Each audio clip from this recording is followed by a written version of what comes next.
She confessed her secret at 32, certain he'd leave. His whispered promise changed everything. The words left Nellie's mouth before she could stop them, 3 words that hung in the charged air between them like a confession she'd never meant to make. Finn's hand stilled against her face, his eyes searching hers with an intensity that made her want to disappear. She'd ruined everything. But instead of pulling away, he moved closer, his voice dropping to a whisper that would change both their lives. Then I'll be careful with you. But we're getting ahead of ourselves. Let's rewind to where it all began, 6 weeks earlier, when Nellie Bradford walked into Finn Hartley's workshop for the first time. The scent hit her first, wood shavings and linseed oil, mingling with something earthier, more primal. Nellie paused in the doorway of the converted warehouse, her leather portfolio suddenly feeling like armor she shouldn't need for a simple business meeting. Through the dusty afternoon light streaming through industrial windows, she spotted him. Finn Hartley stood at a workbench, his back to her, powerful shoulders moving as he planed a length of wood. The rhythmic scrape slide of the tool created a meditation she almost hated to interrupt. Dark hair touched with silver at the temples, worn jeans that had earned their fading, a gray Henley with sleeves pushed to his elbows, revealing forearms dusted with sawdust and corded with muscle. He moved with the kind of confidence that came from knowing exactly what his hands could create. "Mr. Hartley?" Her voice came out steadier than she felt. He turned, and Nellie found herself looking into green eyes that seemed to catalog everything about her in one sweep. Not leering, not dismissive, observing, the way a craftsman might study a piece of wood looking for its hidden story. "Dr. Bradford," his voice carried the rough warmth of whiskey. "Right on time. You can call me Nellie." She crossed the space between them, extending her hand. Professional. This was professional. His palm enveloped hers, calloused, warm, solid. The handshake lasted precisely the appropriate length of time, yet something about it made her pulse flutter stupidly. She released his hand and stepped back. Creating distance, she told herself, was about personal space, not about the way her skin suddenly felt too tight. "Finn, then." He wiped sawdust from his hands on a rag hanging from his belt. "Let me show you some of my previous work. I understand you're looking for display cases for the museum's new exhibit. African American history, yes?" Nellie fell into her comfortable role, the curator, the scholar, the woman who knew her subject inside and out. "We're focusing on untold stories of resistance and achievement from Reconstruction through the Civil Rights era. The artifacts require both preservation and presentation that honors their significance." Finn's expression shifted, interest sharpening his features. "Show me what you're working with." For the next hour, they moved through his workshop, examining pieces he'd created for other museums and private collections. Nellie tried to focus on the craftsmanship, and it was extraordinary, each joint seamless, each curve deliberate. But she kept getting distracted by his hands as he demonstrated joinery techniques, by the passion in his voice when he explained how different woods told different stories through their grain, by the way he listened when she described her vision with an intensity that made her feel genuinely heard. "This one." Finn stopped before a glass-topped cabinet of tiger maple and ebony. "I made it for a collector of jazz memorabilia. The woods reference both sophistication and the underground clubs where the music was born. Every material choice tells part of the story." Nellie stepped closer, running her fingers along the edge where light wood met dark in perfect harmony. "It's beautiful. Not just functional. It's art. Your exhibit deserves the same consideration." Finn moved to stand beside her, close enough that she caught his scent beneath the workshop smells, cedar and something clean, like winter air. "Every piece I create should amplify the story you're telling, not compete with it." She turned her head to respond and found him closer than she'd realized. For 3 heartbeats, they simply looked at each other. His gaze dropped to her mouth, then back to her eyes, a question forming in the silence between them. The workshop door banged open. "Finn, I need your signature on—" "Oh." A man in his 30s, stocky and cheerful, pulled up short in the doorway. "Sorry, didn't realize you had a client." "Archie?" Finn stepped back smoothly, though something flickered across his face. Frustration? Relief? "This is Dr. Nellie Bradford from the Historical Society Museum. Nellie, my business partner, Archie Willis." Nice to meet you. Archie crossed to shake her hand, his grin knowing. Finn's told me about your project. Sounds ambitious. It is, Nellie agreed, grateful for the interruption even as part of her mourned it.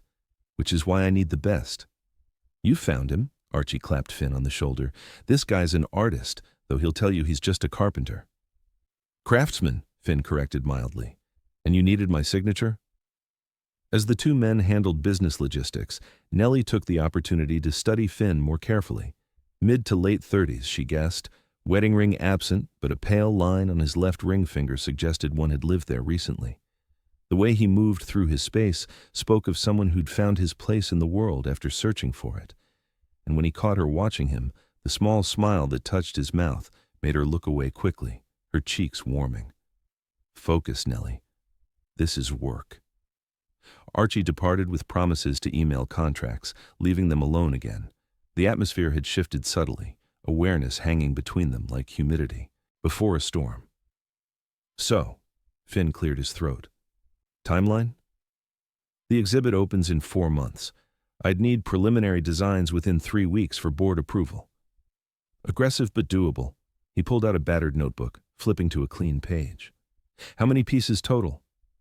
They settled into discussing specifics, dimensions, materials, budgets, preservation requirements. Nellie relaxed into familiar territory, her doctoral training making technical conversations comfortable ground. But she couldn't ignore how Finn's questions revealed a sharp intelligence that had nothing to do with formal education and everything to do with genuine curiosity. He wanted to understand not just what she needed, but why it mattered. The centerpiece artifact, Nellie explained, pulling a photo from her portfolio, is a handwritten copy of Frederick Douglass's speech from 1852. What to the slave is the 4th of July? It's fragile, invaluable, and central to our narrative about resistance through words. Finn studied the photograph with reverence. It needs to breathe. People should be able to get close enough to see his handwriting. Imagine him forming those words. Yes, the word came out softer than she'd intended. Exactly. His eyes lifted to hers. You love this work. It wasn't a question, but she answered anyway. History isn't just dates and facts.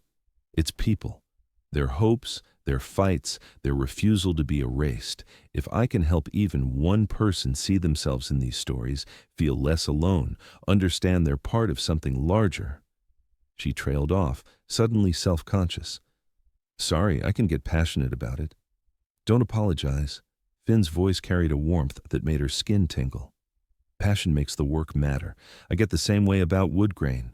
She laughed, surprising herself. That's not remotely the same thing. Isn't it?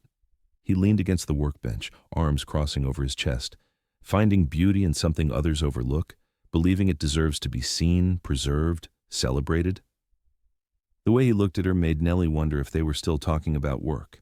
She pulled her professional mask back into place. I should let you get back to your day. You have my email for the designs? I do. Finn walked her to the door, maintaining careful distance now. I'll have something for you by next Friday. Perfect. She stepped into the late afternoon sunshine, then turned back. Thank you, Finn. This is going to be something special. It already is, he said quietly, holding her gaze for a moment longer than necessary before stepping back and closing the door. Nellie stood on the sidewalk for several seconds, portfolio clutched to her chest like a shield, wondering what exactly had just happened and why her hands were trembling slightly. Professional meeting. That's all it was.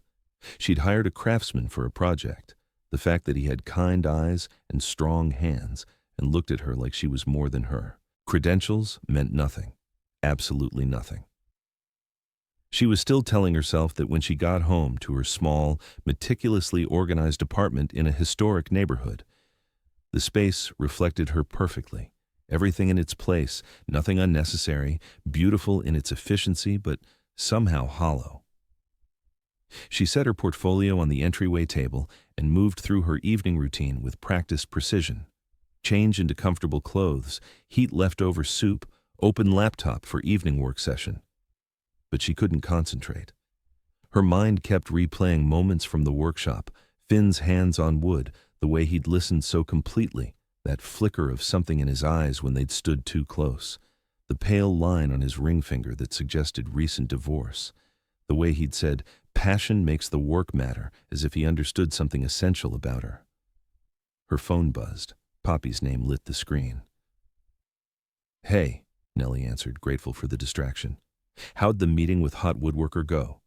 Poppy's voice bubbled with barely contained excitement. Her best friend had an annoying tendency to be right about things. "His name is Finn, and it was fine. Professional." "Uh-huh. On a scale of 1 to 10, how professional was it?" "Poppy. That hesitation tells me everything. You like him." Nellie sighed, abandoning the pretense. "I don't know him well enough to like him, but he's interesting, talented. He really listens, you know, not just waiting for his turn to talk, but actually hearing what I'm saying. And probably gorgeous. That's irrelevant. But not denied." Poppy laughed. "Nellie, honey, when was the last time you let yourself be interested in someone?" "Trevor, I suppose." The name tasted bitter. "Trevor doesn't count. That man was emotionally available as a brick wall, and you knew it when you got together. Safe choice." "What's wrong with safe?" "Nothing, except you're 32 and you've never actually let anyone close." "Not really close." Poppy's voice gentled. "I love you, but your safe choices are just another way of hiding." The observation hit too close to home. Nellie changed the subject, asking about Poppy's work at the nonprofit arts center, letting her friend's enthusiasm wash over her. But after they hung up, Poppy's words lingered. Never let anyone close. It was true. Her childhood, moving constantly with Dora, her single mother working 2 jobs, never staying anywhere long enough to build roots, had taught her that depending on anyone but herself was dangerous. Her father had left when she was 3. She had no memory of him beyond a photograph Dora kept in a drawer, never displayed. Every man since had been held at arm's length, relationships ending before they could deepen into anything that might wound her. Trevor had been perfect precisely because he'd never demanded vulnerability. Corporate lawyer, ambitious, emotionally detached. Their relationship had been about convenience and companionship, nothing deeper. When it ended after 8 months, Nellie had felt relief more than grief. But Finn, she shook her head. One meeting. She'd had one meeting with a craftsman who would build display cases for her exhibit. Her attraction was simply chemistry, neurons firing in response to pheromones or symmetrical features or whatever biological imperative drove such things. It didn't mean anything. It wouldn't become anything. Nellie opened her laptop and forced herself to focus on work. But before she closed it hours later, she found herself pulling up Finn's workshop website, scrolling through images of his previous projects. Each piece revealed meticulous attention to detail, an understanding of how form and function could marry into something transcendent. In several photos, she caught glimpses of him, arms crossed, small smile, eyes crinkling at the corners. She closed the laptop quickly, as if caught doing something illicit. 3 days passed before the email arrived. Nellie was in her museum office, a converted storage room that smelled of old paper and preservative, when the notification popped up. Finn Hartley, Preliminary Designs. Her cursor hovered over the message for several seconds before she opened it. "Dr. Bradford, I've attached initial concepts for the display cases. I wanted to incorporate visual elements that reference both the historical period and the ongoing nature of the stories you're telling, the way past shapes present. The wood choices reflect this. Walnut for depth and dignity, with ash inlays suggesting light breaking through darkness. I'd like to discuss these in person if you're available. There are textures and joinery details that don't translate well in photographs. Would Thursday afternoon at 3 work for you? I could come to the museum, or we could meet at the workshop again.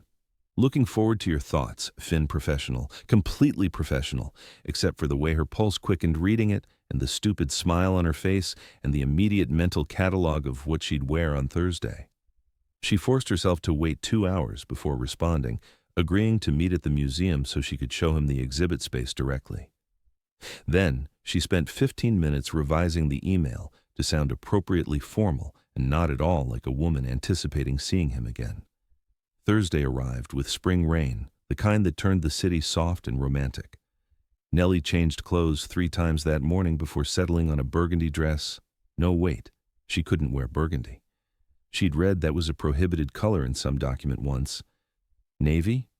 Also on the list. Finally, she chose deep plum with a structured blazer, professional but feminine, then immediately questioned whether the choice revealed too much about her mental state.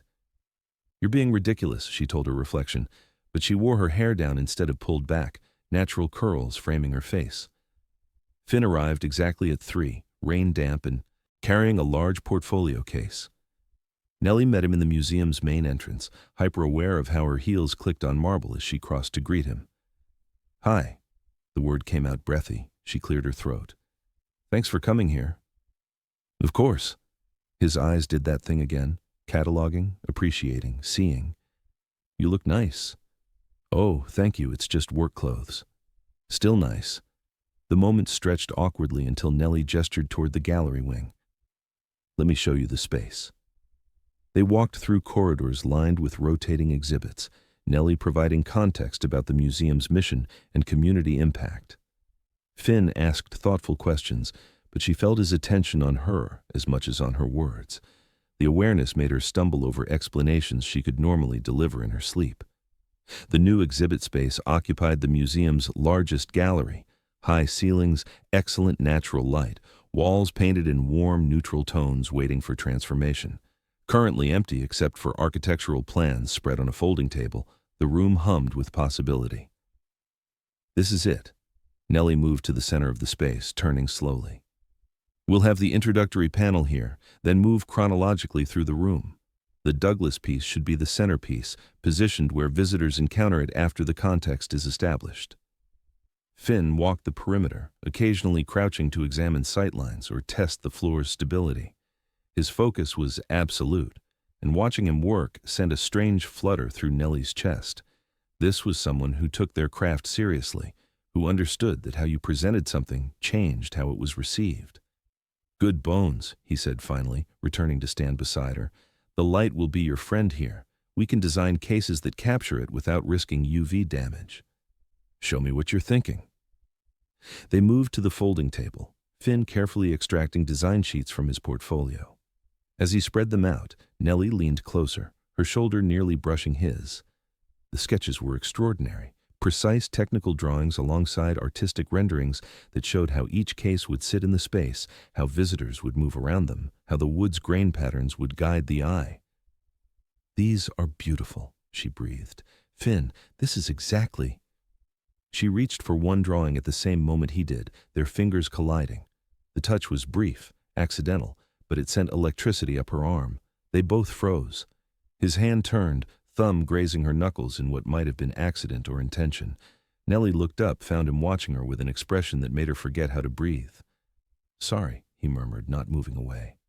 "It's okay." Also not moving away. The gallery door banged open. "Nellie, we need to talk about the—" "Oh." Dr. Leslie Phillip, her mentor, stopped short in the doorway. Sharp eyes took in their proximity, the designs, the way they jerked apart. "I'm interrupting."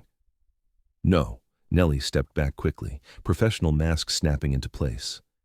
"Dr. Phillip, this is Finn Hartley, the craftsman designing our display cases. Finn, Dr. Leslie Phillip, the museum's chief curator." They exchanged pleasantries while Nellie's heartbeat slowly returned to normal. Dr. Phillip examined the designs, asking technical questions that Finn answered with impressive expertise. But Nellie caught her mentor's sideways glances, the small knowing smile. Great.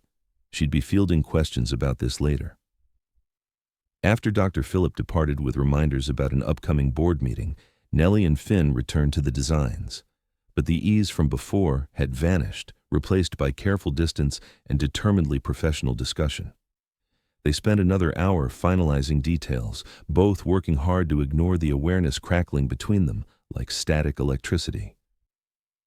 As they finished, rain hammering harder against the gallery windows, Finn packed away his materials with methodical precision. "I'll have refined versions to you by next week. Once the board approves, I can start fabrication." "Perfect." Nellie walked him toward the exit, trying to think of something to say that would extend this time without being obvious about wanting to extend this time. "The designs are really special, Finn. You understand what we're trying to do here." He paused at the museum's front door, rain visible beyond the glass. "I understand that stories matter, that how we frame them shapes whether people actually see them. His gaze held hers. Some things deserve to be seen clearly. The weight in his words suggested they weren't only discussing artifacts anymore. Nellie's mouth went dry. "I should go," Finn said quietly. "But Nellie, I'm glad we're working together." "Me too," he smiled, small, genuine, devastating, and stepped out into the rain. Nellie watched him jog to a weathered pickup truck, then drive away. Only when his taillights disappeared did she realize she'd been holding her breath. "Well," Dr. Phillips' voice behind her made Nellie jump. "He seems promising. He's very talented. I was talking about as a man, not a craftsman." Dr. Phillips' expression mixed amusement with concern. "Be careful, Nellie. Vendor relationships can get complicated." "It's not like that. It's professional. For now, maybe." Her mentor's hand squeezed her shoulder gently. "Just be careful with your heart, Walking back to her office, Nellie wondered if it was already too late for that advice. Have you ever had someone see the real you when you were trying so hard to hide? Tell me your story in the comments. Let me know where you're watching from, and hit subscribe if this moment already has you feeling what's building between them. The next 2 weeks passed in a blur of emails, revised designs, and board meetings. The Historical Society board approved Finn's proposals with enthusiastic praise, particularly impressed by how he incorporated African diaspora design elements into the woodwork.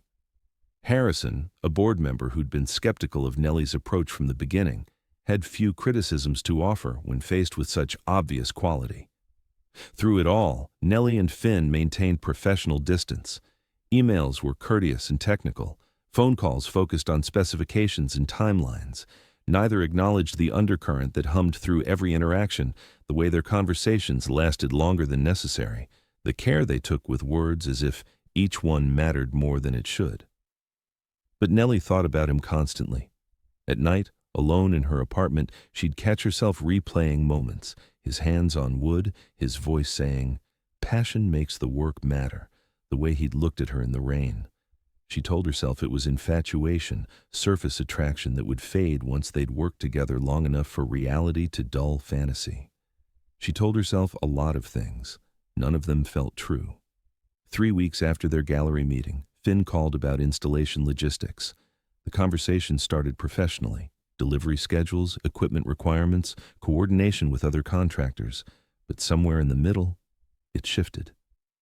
"Can I ask you something?" Finn's voice carried a hesitation she hadn't heard before. "It's not about the project." Nellie's pulse jumped. "Okay. Why history? I mean, I know you love it, but why dedicate your life to other people's stories?" The question caught her off guard with its sincerity. She curled into her couch, phone pressed to her ear, and found herself answering with unusual honesty. "My father left when I was 3. Just walked out one day and never came back.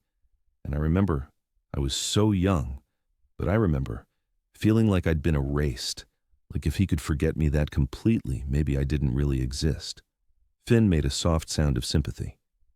"History is about proving people existed," Nellie continued, "that their lives mattered, that they can't be erased no matter how hard the world tries. I guess I'm still that little girl, fighting against disappearing." Silence stretched between them, comfortable despite its weight. "I'm sorry that happened to you," Finn said finally. "For what it's worth, you're the opposite of invisible. You're the most present person I've ever met." Tears pricked Nellie's eyes. "Thank you. Can I tell you something now? Fair's fair. Please."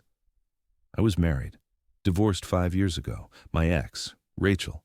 She had this way of making me feel like my work was somehow less important than hers because I worked with my hands instead of in an office. Like I was smart enough to be interesting, but not quite smart enough to be respected." His laugh carried bitterness. "She used to say I was too emotional for a man, that I felt things too deeply." Nellie's anger flared on his behalf. "That's awful. It taught me to be careful, to keep my feelings locked down tight because they could be used against me. But that's not really living, is it? That's just surviving." "No," Nellie whispered, "it's not." So here we are, 2 people who learn to protect themselves by not feeling too much. The observation landed like truth.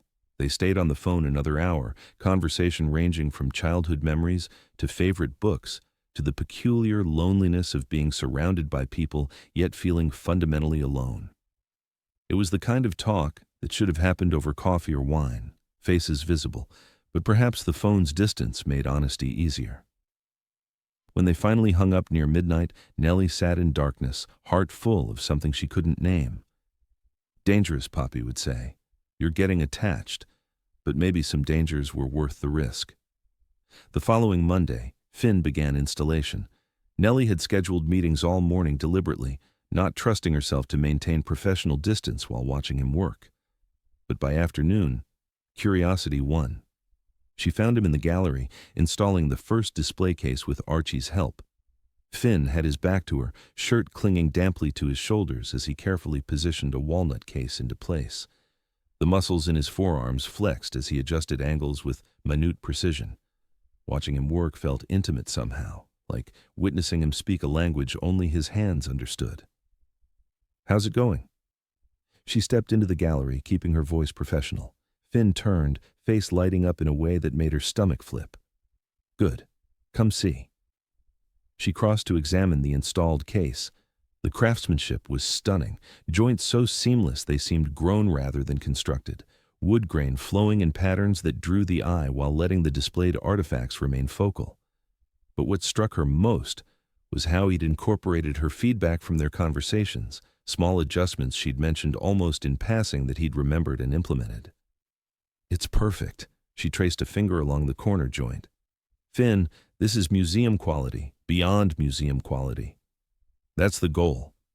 His hand reached past her to demonstrate the custom hinges he'd designed, bringing him close enough that she felt his warmth. Preservation first, aesthetics second, but both matter. Archie cleared his throat meaningfully from across the gallery. "I'm going to grab the next case from the truck." They were alone. Nellie became hyper-aware of Finn's proximity, the way he smelled of sawdust and clean sweat, the calloused strength in the hands so near hers. She should step back, maintain professional distance. Instead, she turned slightly, finding him already watching her. "Nellie," he started. The gallery door crashed open. "There you are." Poppy swept in like a force of nature, vibrant in colors that shouldn't have worked together but did. "I've been looking everywhere." "Oh, hi." Her eyes went wide, taking in the scene, immediately understanding far too much. Finn stepped back smoothly. "You must be Poppy. Nellie's mentioned you." "All good things, I hope." Poppy's grin was knowing as she shook his hand. "And you're the famous Finn Hartley. The craftsmanship is beautiful." They made small talk while Nellie tried to telepathically communicate, "Don't say anything embarrassing," to her best friend. Poppy naturally ignored all mental messages. "So, Finn," Poppy said sweetly, "what are your intentions toward our museum's new exhibit?" "Poppy," Nellie hissed. "What?" It's a reasonable question. But her eyes danced with mischief. Finn's smile suggested he saw right through the subtext. "To display the artifacts with the respect and care they deserve, and to make sure Dr. Bradford's vision comes through clearly." "Dr. Bradford's vision, Poppy turned to Nellie. "Speaking of which, I need to steal you for lunch. We have things to discuss." Nellie wanted to protest, but recognized defeat. "I'll be back in an hour," she told Finn. "Text if you need anything." "Will do." Walking out, Nellie felt his gaze following her. Poppy waited until they were outside before pouncing. "Girl, that man is into you." "He's a vendor. It's professional." "Professional my ass. The way he looks at you, like you're water and he's been crossing a desert." Poppy grabbed her arm. "And you like him back. I've never seen you look at anyone the way you looked at him just now." Nellie couldn't deny it. "It doesn't matter. Nothing can happen." "Why not?" "Because," she struggled for reasons.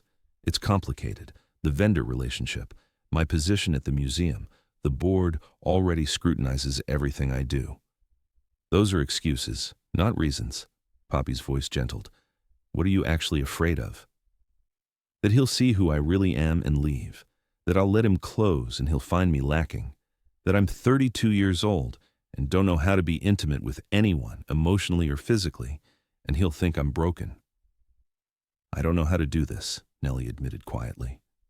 "I don't know how to be open with anyone." Poppy squeezed her hand. Maybe it's time to learn. They had lunch at a cafe near the museum, Poppy prying out details about every interaction with Finn, while Nellie pretended to resist but secretly relished having someone to talk to about the confusion swirling in her chest. By the time they returned, Nellie felt marginally more prepared to face him professionally. But when she entered the gallery, Finn was gone. Only Archie remained, securing the second case. He had to run out, Archie explained. Last-minute thing with his dad, he'll be back tomorrow. Disappointment sat heavy in Nellie's stomach, which was ridiculous. She'd see him tomorrow. This was fine. Everything was fine. Except it wasn't. Because standing in that gallery, surrounded by Finn's beautiful work, Nellie finally admitted what she'd been fighting for weeks. She didn't want professional anymore. She wanted more. She wanted him, and that terrified her more than anything in her life. That evening, curled on her couch with research she couldn't focus on, Nellie's phone buzzed. A text from Finn. "Sorry for disappearing. Dad had a health scare. He's okay now, but I'm staying with him tonight. Installation on schedule for tomorrow." She typed and deleted 3 responses before settling on, "I'm glad he's okay. See you tomorrow." His response came quickly. Looking forward to it. 3 words that shouldn't have made her smile so widely. 3 words that felt like promise. Nellie fell asleep that night thinking about calloused hands and green eyes and the terrifying possibility that maybe, just maybe, she could learn to let someone see her. All of her. Even the parts she'd spent 32 years hiding. Chapter 2. The next morning arrived with unseasonable warmth, the kind of spring day that made winter feel like a distant memory. Nellie chose a fitted emerald. No, not emerald. She changed into a deep forest green blouse with tailored pants, professional enough for the museum, but softer than her usual armor of structured blazers and high necklines. Finn arrived at 9, looking tired but smiling when he saw her. "Morning. How's your father?" "Better? Turns out it was more scare than danger, but at his age, you don't take chances." Finn set down his tool bag, studying her face. "Thank you for asking." "Of course." They stood there, morning light streaming through gallery windows, something unspoken humming between them. Archie's arrival with equipment broke the moment, and they shifted back into work mode. But throughout the morning, Nellie found reasons to check on installation progress, and Finn found excuses to seek her opinion on details he clearly didn't need help with. By afternoon, 3 cases were installed, and the exhibit was beginning to take shape. Nellie stood before the centerpiece location, imagining the Douglas document in place, when Finn appeared beside her. "Penny for your thoughts?" She smiled. Just seeing it finished, imagining visitors reading those words and understanding their power. "It's going to be incredible." His voice dropped. "You're making something that matters, Nellie. People will come here and see themselves, like you said. That's not small." The sincerity in his tone made her throat tight. "I couldn't do it without craftsmen like you. People who understand that how we present history shapes how it's received." "We make a good team, then." The words settled between them, layered with meaning. Nellie turned to face him fully. "Finn, can I ask you something?" "Anything." "When your marriage ended, how did you know it was time to stop trying?" His expression grew thoughtful. "When I realized I was apologizing for things that weren't flaws, for feeling deeply, for wanting emotional connection, for needing my partner to see my work as valuable. I was trying to become someone I wasn't because she needed me to be less." He paused. "Why do you ask?" "I've been thinking about my own patterns. How I choose people I'll never really connect with because that feels safer than risking real intimacy." The admission cost her, but his steady presence made honesty possible. "I'm tired of safe."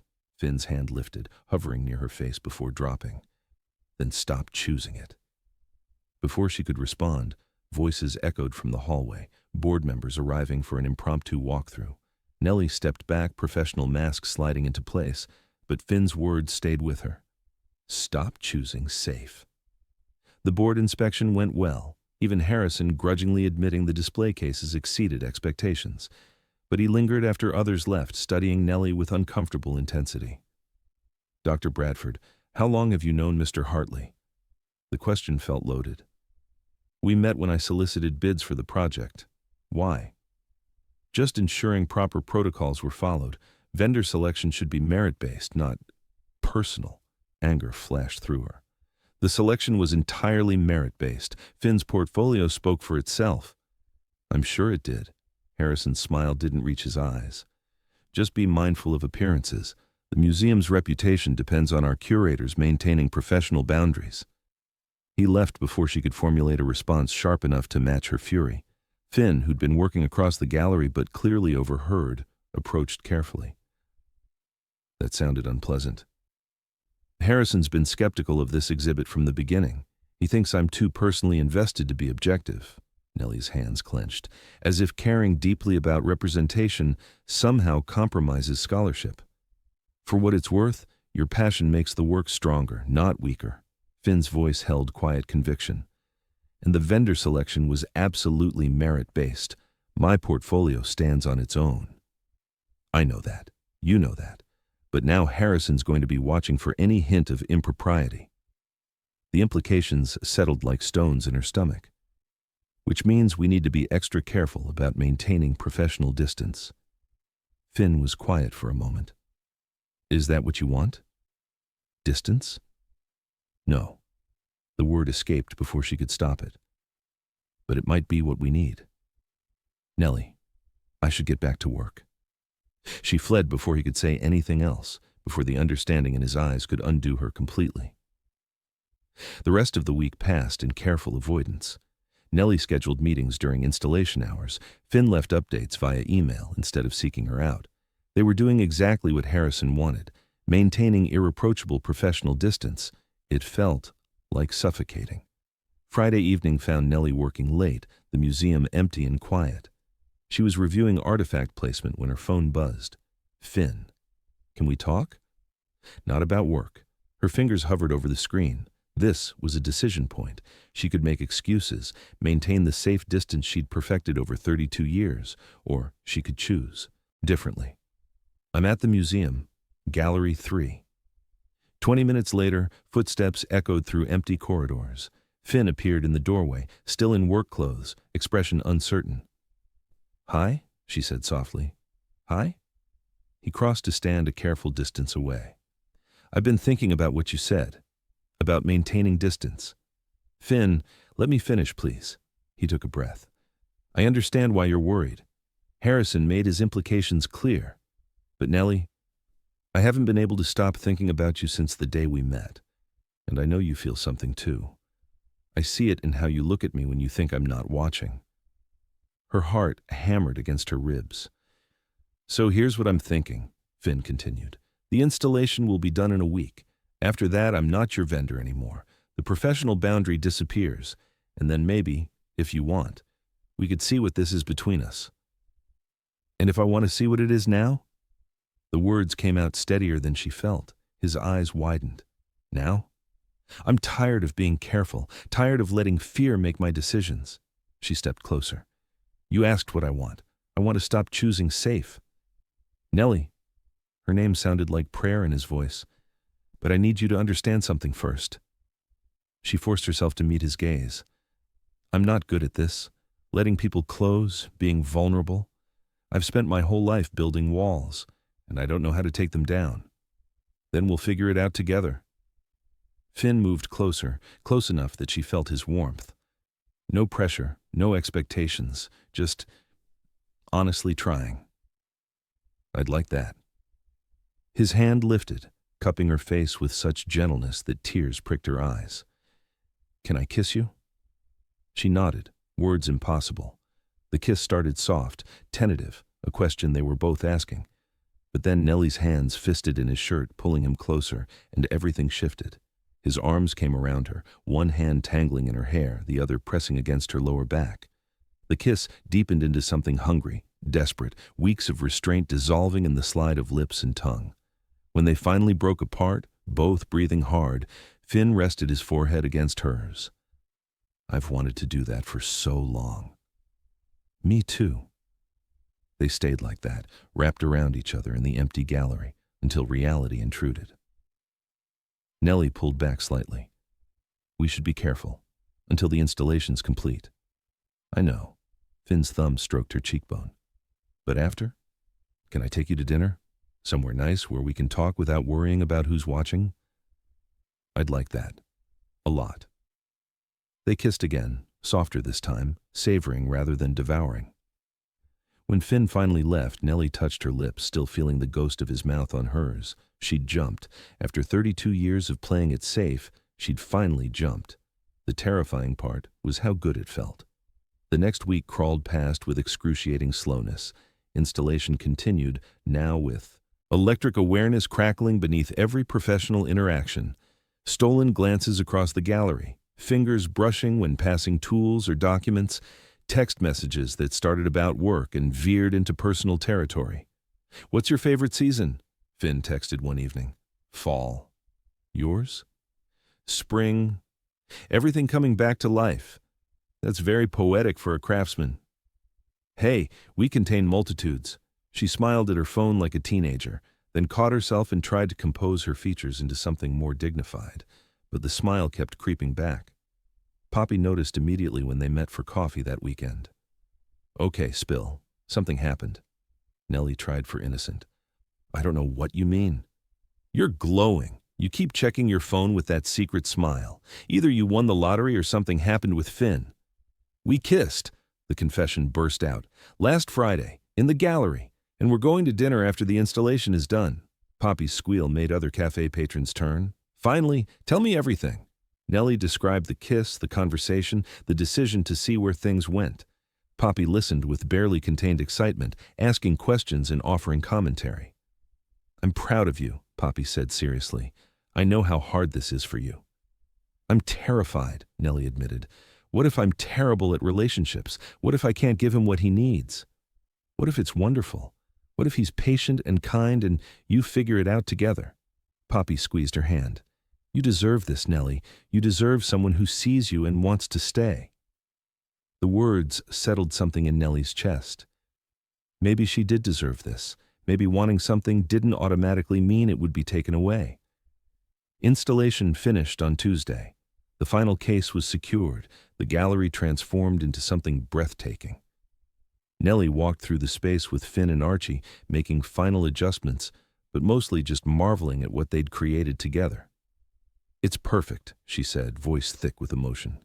"Finn, this is beyond anything I imagined." It was a collaboration, but his smile showed pride. "Your vision, my hands." Archie cleared his throat. "I'm going to load the truck. Take your time saying goodbye." When they were alone, Finn turned to her fully. "So, installation's complete. I'm officially not your vendor anymore." "Officially." Nellie's pulse quickened. "Dinner tomorrow night, if you're still interested." "Very interested." His smile could have lit the city. "Pick you up at 7? "Perfect." They stood there grinning at each other like fools until Archie honked the truck horn. Finn laughed, the sound rich and warm. "Tomorrow," he promised, backing toward the door. "Tomorrow." That night, Nellie called her mother. Dora Bradford had always been perceptive, able to read her daughter across any distance. "Baby, you sound different. Happy different. What's going on?" "I met someone." Nellie curled into her couch. Phone pressed close. "The craftsman who built the display cases for the exhibit. His name is Finn." "Tell me about him." Nellie described Finn, his quiet strength, his intelligence, the way he made her feel seen. Dora listened without interrupting, the way she'd always listened, making space for Nellie's thoughts to unfold. "You sound scared," Dora observed gently. "I am. I don't know how to do this, Mama. I don't know how to let someone close." "You're doing it right now, with me. You know how." "That's different." "Is it?" Dora's voice carried hard-won wisdom. "Baby, I know I taught you to be independent. After your father left, I was so determined that you'd never need anyone the way I needed him. But somewhere along the way, I think I taught you that needing people was weakness instead of strength." Nellie's throat tightened. "Independence is important," Dora continued, "but so is interdependence. Letting someone carry some of your weight, carrying some of theirs, that's not weakness. That's being human." "What if he leaves? What if he doesn't?" Dora's response was swift. "What if you spend your whole life protecting yourself from pain and miss out on joy? You can't control whether he stays. You can only control whether you're brave enough to let him close enough to matter. After they hung up, Nellie sat in darkness, processing her mother's words. Brave enough to let him close enough to matter. Was she? Tomorrow would tell. She changed outfits 6 times before settling on a wine-colored dress, simple, elegant, feminine without trying too hard, hair down in natural curls, minimal jewelry. When Finn knocked at 7 precisely, she took a steadying breath before opening the door. His expression when he saw her made every minute of anxious preparation worth it. "Wow, you look beautiful." "Thank you. You clean up pretty well yourself." He'd traded work clothes for dark jeans and a button-down that brought out his eyes. Not too formal, not too casual, just right. He offered his arm, and she took it, hyper-aware of his solid warmth beside her. Dinner was at a small Italian restaurant Finn knew, intimate without being pretentious. They settled into a corner booth, wine arrived, and conversation flowed easier than Nellie had dared hope. They talked about everything and nothing. Childhood memories, favorite books, travel dreams, the peculiar challenges of their respective fields.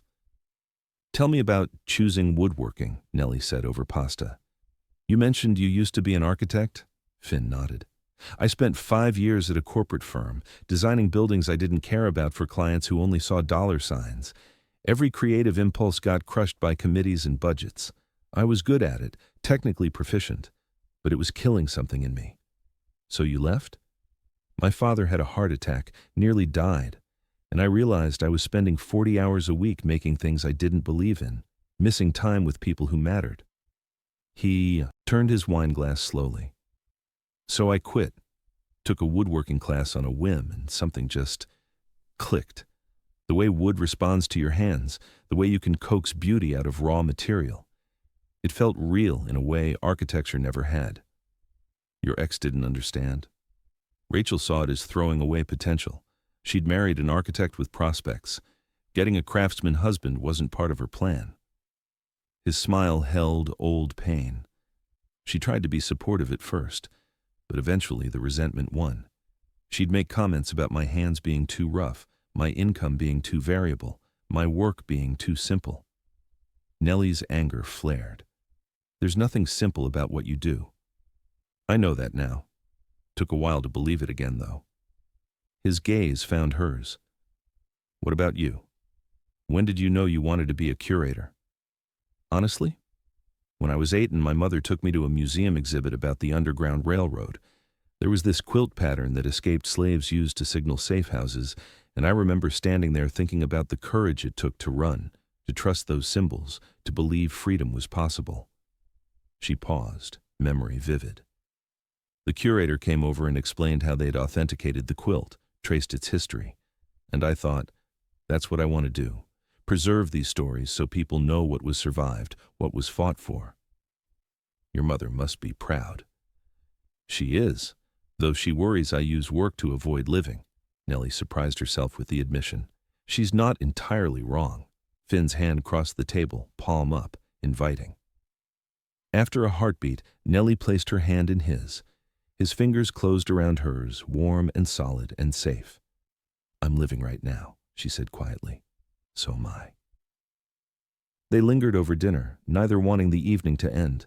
Eventually, Finn paid despite Nellie's protests, and they stepped out into night air that smelled of spring flowers and possibility. "Can I walk you home?" Finn asked, "or is that too forward?" "I'd like that." They walked slowly, hands linked, Finn matching his longer stride to hers. The city felt softer at night, less rushed, more romantic. They talked about small things, favorite movies, worst first dates, secret talents. Nellie learned Finn could play piano but was terrible at singing. He learned she could speak 3 languages but couldn't cook to save her life. "We balance each other," Finn observed. "Maybe we do." Too soon they reached her building. Nellie fumbled with keys, suddenly nervous. This was the moment. Invitation or goodbye, deepening or retreat. "Would you like to come up?" The words tumbled out before courage failed. For coffee?" Finn's smile was slow and knowing. "I'd love to." Her apartment was exactly as she'd left it, meticulously organized, books everywhere, beautiful in its efficiency. She caught Finn examining her space, taking in the art on walls, the photographs of her and Dora, the shelves groaning with history texts. "This is very you," he said warmly. "Comfortable, but curated." "Is that a nice way of saying sterile?" "It's a nice way of saying you know yourself." He turned to face her. "Nothing wrong with that." Nellie made coffee they both knew neither would drink. When she returned to the living room with mugs, Finn had settled on her couch, looking completely at home in her space. She sat beside him, close but not touching, hyper-aware of every inch between them. "I had a really good time tonight," Finn said. "Me too." "Can I be honest about something?" Her pulse jumped. "Please." "I'm terrified right now." His admission came out rough. "It's been 5 years since I've let myself care about anyone, and I care about you, Nellie. Already. More than is probably smart this early." Relief flooded through her. "I'm terrified too. I've never been good at this, letting people close, trusting they'll stay." "What if we're terrified together?" She laughed, tension breaking. "That might work." Finn's hand lifted, tucking a curl behind her ear. The gesture was tender, almost reverent. "Can I kiss you again?" "Please." This kiss was different from their first, less desperate, more deliberate. They were learning each other now, discovering rhythms and responses. His hand cupped her face, thumb stroking her cheekbone. Her fingers threaded through his hair, finding it softer than she'd imagined. The kiss deepened slowly, heat building between them like coals catching fire. When they broke apart, both breathing hard, Finn rested his forehead against hers. "I should probably go." "Probably." But neither moved. They kissed again and again, until kissing led to touching, hands exploring over clothes, mapping new territory. Nellie found herself pressed back against couch cushions, Finn's weight a welcome pressure, his mouth on her throat making her gasp. This was further than she'd gone with anyone and longer than she wanted to admit, and some part of her brain was screaming warnings about moving too fast. But mostly, she just wanted more. Finn's hand slid under her shirt, palm warm against her ribs, and she arched into the touch. His mouth returned to hers, kissing her deeply, thoroughly, in ways that made her forget why careful had ever seemed important. Then his phone buzzed, and buzzed again, insistent. Finn pulled back with a curse. "Sorry, it's my sister. She wouldn't call repeatedly unless—" "Answer it." He did, expression shifting from frustration to concern. "Slow down. What happened?" A pause. "I'll be right there." He hung up, already standing. "I'm so sorry. My dad fell. Maddie's at the hospital with him, but she's panicking and—" "Go." Nellie stood, straightening her clothes. "Go. Family first." "I'll call you as soon as I know anything." She walked him to the door, kissing him quickly. "Tell Maddie I'm thinking of you all." After he left, Nellie stood in her empty apartment, lips still swollen from kissing, body still humming with want. The interruption felt like the universe reminding her that letting someone close meant their crises became yours, their pain became something you carried, but it also meant you didn't carry your own pain alone. She was still processing that realization when her phone rang. Finn. "Hey," she answered. "Is your dad okay?" "Broken hip. He's stable but needs surgery tomorrow." Finn sounded exhausted. "I'm going to stay at the hospital tonight." "Do you want company?" Silence, then quietly. "You do that?" "Of course." "Nellie, you don't have to—" "I know, I want to." Another pause. "Okay, thank you." She grabbed her bag and called a rideshare, arriving at the hospital 20 minutes later. Finn met her in the waiting room, looking rumpled and worried and impossibly grateful. "You came." "I came." He pulled her into his arms and she held him, feeling the tension in his shoulders, the way he sagged slightly against her as if her presence alone offered relief. When they finally separated, a woman approached, younger than Finn with similar features and a kind smile. "You must be Nellie. I'm Maddie." She extended her hand. "Thank you for coming." "Of course." The three of them settled into uncomfortable hospital chairs. Maddie explained what happened. Patrick had gotten up in the night, dizzy from new medication, and fallen in the bathroom. Finn listened, with jaw clenched, guilt evident. "I should have been there," he muttered. "You can't watch him every second," Maddie countered. "He's stubborn and independent. This isn't your fault." Nellie's hand found Finn's, squeezing. He squeezed back, grateful. They waited through the night, taking turns getting coffee, making small talk that helped pass anxious hours. Nellie learned about Finn and Maddie's childhood, their mother who died of cancer 6 years ago, their father's stubborn refusal to admit he needed help with anything. Maddie was warm and easy to talk to, clearly protective of her brother, but welcoming toward Nellie. "I haven't seen Finn this happy in years," Maddie said quietly during a moment when Finn had stepped away to call the workshop. "Whatever you're doing, keep doing it. I'm not doing anything special. You're here. At 4 in the morning in a hospital for someone you barely know. That's pretty special." Was it? To Nellie, it simply felt like what you did when you cared about someone. But maybe that was the point. She cared. Already, irrevocably, she cared. Surgery went well. By noon, Patrick was stable in recovery and Finn visibly relaxed. Maddie insisted Finn go home to shower and sleep, promising to call with any changes. In the hospital parking lot, Finn turned to Nellie. "Thank you for staying, for being here. Where else would I be?" His kiss was soft, grateful, exhausted. "Come home with me? I know it's daytime and you probably have work, but I don't want to be alone right now." "Okay." They drove to his loft in tired silence, Finn's hand resting on her thigh, anchoring himself. Inside, he looked around as if seeing the space fresh. "It's a mess, sorry." "It's fine. Let me just—" He moved to tidy, but Nellie stopped him. "Finn, you've been up for 24 hours. Just rest. Let me take care of you for once." His resistance crumbled. "Okay?"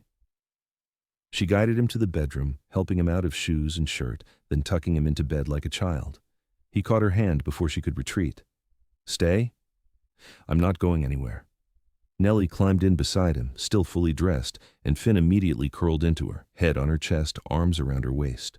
Within minutes, his breathing evened into sleep. She lay there holding him, one hand stroking through his hair, and thought about Dora's words. Letting someone carry some of your weight, carrying some of theirs. This was what it meant. Not just the joy and attraction, but this. Being present in crisis, offering comfort without expectation of return. It was terrifying and beautiful, and more real than anything she'd felt in years. She must have dozed because when she woke, afternoon sun slanted through windows and Finn was awake, watching her with soft eyes. "Hi," he murmured. "Hi, how do you feel?" "Better. Exhausted, but better." His hand traced patterns on her hip. "Thank you for staying. I told you I would." They lay there, wrapped around each other, talking quietly about his father's prognosis, about Nellie's need to check in at work, about nothing and everything. Eventually, Finn's stomach rumbled loudly, making them both laugh. "When did you last eat?" Nellie asked. "Dinner, with you, however many hours ago that was." She sat up. "Okay, you're getting food. Stay here." His kitchen was surprisingly well stocked for a bachelor. She made scrambled eggs and toast, nothing fancy but hot and filling. Finn ate like a starving man, color returning to his face. "You didn't have to do this," he said between bites. "I wanted to." After eating, Finn insisted on showering. "I feel disgusting." While he cleaned up, Nellie texted Dr. Phillip that she needed to work from home, citing a personal matter. Her mentor's response was immediate. "Take the time you need. Everything here is fine." Finn emerged in clean clothes, hair damp, looking more human. He found Nellie on his couch, laptop open, trying to focus on exhibit documentation. "You're working." "Trying to, failing mostly." He sat beside her, close enough that their thighs touched. "I keep thinking about last night, before the call." Heat flooded Nellie's cheeks. "Me too. We probably moved too fast." "Probably." She closed her laptop. "Do you regret it?" "God, no." Finn's hand found hers. "But I want to do this right with you, Nellie. Not rush, not let the physical stuff overshadow getting to know each other." Relief and disappointment warred in her chest. "That makes sense. But I'd really like to kiss you right now, if that's okay." She turned to face him. "Very okay." The kiss was slow and sweet, neither trying to escalate, just enjoying closeness. When they separated, Finn pulled her against his side and they settled into comfortable silence, his fingers tracing absent patterns on her arm. "Can I tell you something?" Nellie said eventually. "Anything. I've never felt this comfortable with anyone, this quickly. It usually takes me months to relax around people, and even then I'm performing some version of myself I think they'll accept. But with you, I just am.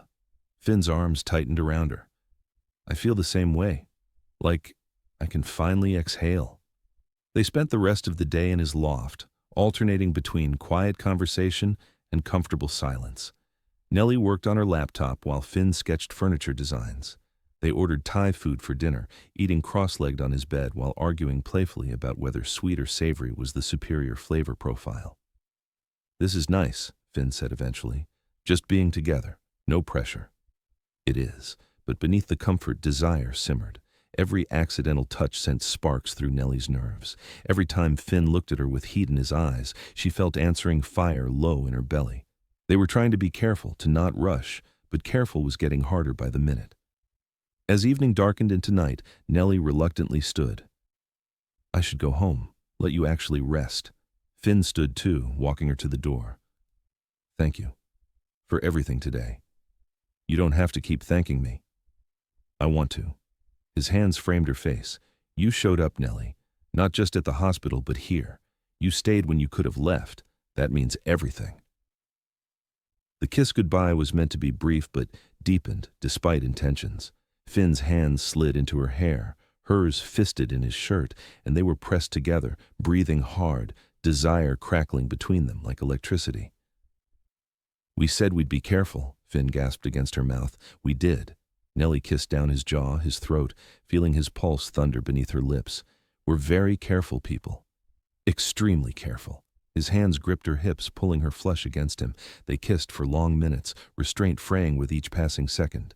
Finally, with visible effort, Finn pulled back. "You should go," he said roughly, "before I completely lose the willpower to let you." She nodded, not trusting her voice. At the door, she turned back. "Finn? Yeah? Next time, maybe I don't leave." His expression blazed with want and promise. "Next time." The words followed her home, into restless sleep, through dreams that left her aching. Chapter 3. The next 2 weeks fell into a rhythm that felt dangerously close to relationship. Finn's father recovered steadily, moved to rehab, and began the long process of regaining mobility. Finn split time between the workshop, hospital visits, and increasingly frequent appearances at Nellie's apartment or his loft, always together, always finding reasons to stay close. They were trying to take things slow, but slow was a relative term when every conversation deepened connection and every touch ignited something primal. They'd progressed to heated make-out sessions that left them both frustrated and wanting. But Finn seemed content to wait, and Nellie was too terrified to push for more, because there was something she hadn't told him yet. Something that felt bigger the longer she waited. "You're distracted," Poppy observed over weekend brunch. "Good distracted or bad distracted?" "I don't know." Nellie pushed food around her plate. "Things with Finn are amazing, almost too amazing, like I'm waiting for the other shoe to drop. Or you could just enjoy it. I'm trying, but there's this thing that I haven't told him." Poppy's eyebrows rose. "What kind of thing?" Nellie lowered her voice, though the cafe was noisy enough for privacy. "I've never been with anyone, fully. I'm 32 years old and I'm still a virgin." To her credit, Poppy didn't look shocked. "Okay. And you're worried about telling him because what kind of 32-year-old woman is inexperienced? He's going to think I'm broken or repressed or that something's wrong with me. Or he's going to think you're someone who was waiting for the right person and hasn't found them yet." Poppy reached across to squeeze her hand. "Nellie, if he cares about you, and from everything you've told me, he does, this isn't going to change that. But you need to tell him before things go further." "I know, I just don't know how." "You just say it. Rip off the Band-Aid." Easy for Poppy to say. She hadn't spent 3 decades building walls so high that admitting vulnerability felt like emotional freefall. That evening, Finn came over with Chinese takeout and a bottle of wine. They'd fallen into this comfortable domesticity, eating together, watching movies, talking for hours. Tonight felt different, charged with something Nellie couldn't name. After dinner, they settled on her couch, wine in hand. Finn's arm draped around her shoulders, and she curled into his side, feeling his warmth, his solidity. The movie they'd put on, some thriller she'd already forgotten the name of, played unwatched. Can I ask you something? Finn's voice rumbled through his chest. Always. Where's this going? For you, I mean. What do you want this to be? The question made her pulse quicken. What do you want it to be? I asked first? Fair enough. Nellie sat up slightly, needing to see his face. I want more. More than casual, more than temporary. I want to see where this goes without already planning the exit. Relief flooded Finn's expression. Good. Because I'm falling for you, Nellie, fast and hard, and it scares the hell out of me, but I can't seem to stop it. I'm falling too. His kiss was soft, tender, full of promise. It deepened naturally, his hands sliding into her hair, hers gripping his shoulders. They'd done this dance before, starting slow, building heat, pulling back, before things went too far. But tonight, Nellie didn't want to pull back. When Finn's hand slid under her shirt, palm warm against her ribs, she arched into the touch instead of tensing. His mouth moved to her throat, and she gasped, fingers threading through his hair. They shifted until she was straddling his lap, feeling his desire evident beneath her, her own want building like a storm. Nellie, Finn groaned against her skin, we should slow down. I don't want to slow down. He pulled back enough to search her face. Are you sure? This was the moment. Tell him now, before things went further, before the truth became harder to voice. But looking into his eyes, feeling his hands on her body, all she could think was that she wanted this, wanted him, wanted to stop being afraid. I'm sure, she whispered. They stood, Finn taking her hand and leading her to the bedroom. Her heart hammered so loudly she was certain he could hear it. He kissed her again, slowly undressing her between kisses, shirt, then pants, until she stood before him in just underwear, feeling more exposed than she'd ever been. You're so beautiful, Finn murmured, hands skimming her curves with reverence. She reached for his shirt, fumbling with buttons until he helped, shrugging it off. Her hands explored his chest, feeling muscle and warmth, and the thud of his heartbeat matching hers. They moved to the bed, Finn laying her down gently, covering her body with his. The kissing resumed, deeper now, more urgent. His hand slid up her thigh, and Nellie's breath stuttered. This was happening. This was actually happening. And part of her was thrilled, but another part was panicking because she didn't know what she was doing, and what if she was terrible at this, and what if... Finn pulled back, sensing her tension. Hey, you okay? Yes. No, I don't know. The words tumbled out. I need to tell you something first. He shifted to beside her, propping himself on one elbow, giving her space. Okay. This was it. The moment of truth. Nellie forced herself to meet his eyes. I've never done this before. Not completely. I've never been with anyone. Ever. And that's where we found ourselves at the beginning of this story. The confession hanging between them. Nellie certain she'd ruined everything, waiting for him to pull away or laugh or make her feel small. But Finn didn't do any of those things. His hand stilled against her face, his eyes searching hers with an intensity that made her want to disappear. Then he moved closer, his voice dropping to that whisper that would change both their lives. Then I'll be careful with you.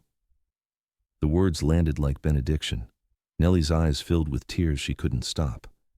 You're not disappointed or confused? I'm 32 years old, Finn. What kind of woman my age is still... He silenced her with a kiss, soft and sweet and full of tenderness. A woman who was waiting for it to mean something. A woman who didn't settle. A woman who's brave as hell for trusting me with this. I'm terrified. I know, me too. He brushed tears from her cheeks with his thumbs. But we don't have to do anything you're not ready for. We can stop right now, just hold each other. There's no pressure. I don't want to stop. I want this. I want you. She took a shaky breath. I'm just scared I won't know what to do, that I'll disappoint you. Nellie, he cradled her face in both hands. You could never disappoint me. This isn't a performance. It's just us learning each other, figuring this out together, and if something doesn't feel right, you tell me. If you want to stop, we stop. No questions, no hurt feelings. Promise? I promise. He kissed her forehead, her nose, her lips. We're going to take this so slow. I'm going to check in constantly, probably annoyingly so. And if you need to laugh or cry or take a break, that's okay. All of it is okay. His patience? his understanding, his complete lack of judgment. It broke something open in Nellie's chest. She pulled him down into a kiss that tasted like salt from her tears and sweetness from his care. "Okay," she whispered against his mouth. "Show me." What followed was nothing like Nellie had imagined in her anxious late-night spirals. Finn was patient beyond measure, asking permission for every touch, every progression. His hands mapped her body with reverence, finding places that made her gasp, learning what she liked through her responses. When he removed her bra, his appreciation was so genuine that self-consciousness faded into something warmer. "Still okay?" he murmured against her collarbone. "Yes, more than okay." He took his time exploring, kissing paths across her skin that made her feel cherished rather than objectified. When his hand slid between her thighs, she tensed reflexively, but his other hand found hers, lacing their fingers together. "Just feel," he said softly. "Tell me what feels good."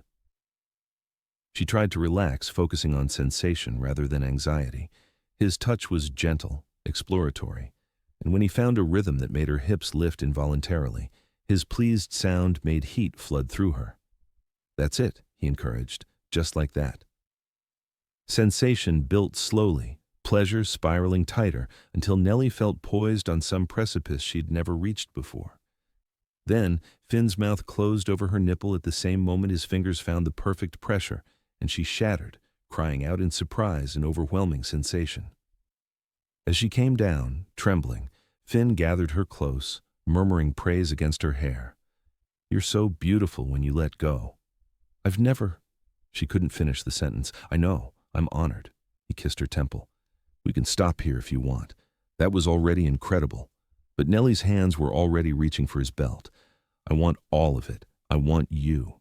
Finn stripped off remaining clothes, and Nellie tried not to stare but failed. He was beautiful, all muscle and masculine, strength softened by the tenderness in his eyes. When he settled between her thighs, the weight of him felt right in ways she couldn't articulate. "This might hurt at first," he warned, voice strained with restraint. "If it's too much, you tell me." "I will." He entered slowly, giving her body time to adjust, pausing when she tensed. "Breathe," he reminded her. "Just breathe." There was pressure, stretching, a brief sharp pain that made her wince. Finn stilled immediately. "Okay? Okay, keep going." He moved incrementally deeper until finally they were fully joined. For a moment, they just stayed like that, foreheads pressed together, breathing in sync. "How do you feel?" Finn asked. "Full. Connected, like something just shifted into place." She rolled her hips experimentally, and Finn groaned. "That good?" "So good. Can I move?" "Please." He started slow, careful, watching her face for every reaction. The initial discomfort faded into something else, not quite pleasure yet, but connection, intimacy, the profound vulnerability of letting someone this close. Finn's hand found hers again, their fingers lacing together as his hips found a gentle rhythm. "Look at me," he said softly. She opened eyes she hadn't realized she'd closed, meeting his gaze. The intensity there stole her breath, desire mixed with tenderness, mixed with something deeper she wasn't ready to name. "I love you." The words fell from his lips like they had been waiting there. "God, Nellie, I love you." Her response came without thought. "I love you too." The emotional confession shifted everything. The physical act became something transcendent, bodies moving together in ancient rhythm while souls touched in ways Nellie had never imagined possible. When Finn's movements became less controlled, pleasure building toward his own release, she held him close, taking fierce joy in his loss of control. He finished with her name on his lips, then collapsed beside her, immediately pulling her against his chest. "Are you okay? Did I hurt you?" "I'm okay. Better than okay." She traced patterns on his chest. "That was... yeah, it was." They lay tangled together, sweat cooling on skin, hearts slowing. Finn's hand stroked through her hair, and Nellie felt something settle deep inside, a rightness she'd been searching for without knowing it. "No regrets?" Finn asked quietly. "None. You? Are you kidding? That was the most meaningful experience of my life." He tilted her face up to his. "Thank you for trusting me with this." With you. Thank you for being careful with me. They kissed slowly, sweetly, with no urgency behind it. Eventually, Finn got up to clean up, returning with a warm washcloth to gently tend to her. The care in the gesture made tears prick Nellie's eyes again. You okay? Concern creased his features. Happy tears, I promise. He climbed back into bed, pulling her into his arms. Stay with me tonight. I want to wake up with you. I'm not going anywhere. They talked late. Into the night, about everything and nothing, processing what had happened, making promises about the future. Finn confessed he'd been attracted to her from their first meeting, but had tried to keep things professional. Nellie admitted she'd looked up his website and scrolled through photos more times than was probably healthy. So we were both interested from the start, Finn mused. Apparently, we just needed time to get here. Was it worth the wait? She kissed him in answer, feeling the truth in her bones. Absolutely. Eventually, exhaustion won. Nellie drifted to sleep wrapped in Finn's arms, safer than she'd ever felt, loved in ways she'd stopped believing possible. When she woke the next morning to sunlight and Finn's sleep-soft face, she knew with absolute certainty that her life had fundamentally changed, and for the first time ever, change didn't terrify her. Have you ever taken a leap of faith with someone and discovered it was exactly what you needed? What moment made you realize you were with the right person? Share your story in the comments, and don't forget to subscribe to hear how Nellie and Finn navigate what comes next. The following week settled into blissful routine. Nellie practically moved into Finn's loft, keeping just enough presence in her own apartment to maintain the fiction of separate residences. They fell into domesticity with surprising ease, cooking together, working in comfortable silence, making love with increasing confidence as Nellie grew comfortable in her own desire. Patrick's recovery progressed well enough for him to return home with in-home care. Finn introduced Nellie properly during a Sunday dinner at his father's house. Patrick was gruff but kind, clearly taking his son's measure of happiness seriously. So you're the one who got through his walls, Patrick observed over pot roast. Nellie smiled. I think we got through each other's. Maddie, also present, beamed approval. I haven't seen him this happy since before Rachel. Please don't mention Rachel, Finn groaned. Why not? It's a compliment to Nellie. Maddie turned to her. His ex made him miserable. You make him glow. That's worth celebrating. After dinner, Maddie pulled Nellie aside while Finn helped Patrick settle. I know it's early, but I can already tell you're important to him. Thank you for that. He's important to me too. Good. Because if you hurt him, I know how to hide bodies. The threat, delivered with a sunny smile, made Nellie laugh. Noted. Nellie's own family meeting went equally well. Dora came to the city for a weekend visit, insisting on taking them both to dinner. Over Italian food, she interrogated Finn with the thoroughness of a prosecutor and the warmth of a mother who wanted only her daughter's happiness. What are your intentions toward my baby? Dora asked point blank. Finn didn't hesitate. To love her for as long as she'll let me, to support her work and her dreams, to build a life together if she wants. That. Dora studied him for a long moment, then nodded. Good answer. Walking Dora back to her hotel later, Nellie waited for the verdict. I like him, Dora said simply. He sees you. Really sees you. That's rare. I love him, Mama. I know, baby. It's written all over your face. Dora squeezed her hand. You're happy. Genuinely happy. I've waited 32 years to see you like this. I didn't know I could feel this way. That's because you'd never let anyone close enough to find out. Dora pulled her into a hug. I'm proud of you. For taking the risk, for choosing love over safety. That takes real courage. The museum exhibit opening approached rapidly. Nellie threw herself into final preparations, writing wall text, coordinating with docents, managing publicity. Finn's display cases had become minor celebrities in the local arts community, featured in design magazines and praised by museum professionals nationwide. Harrison's criticism had evaporated in the face of such universal acclaim.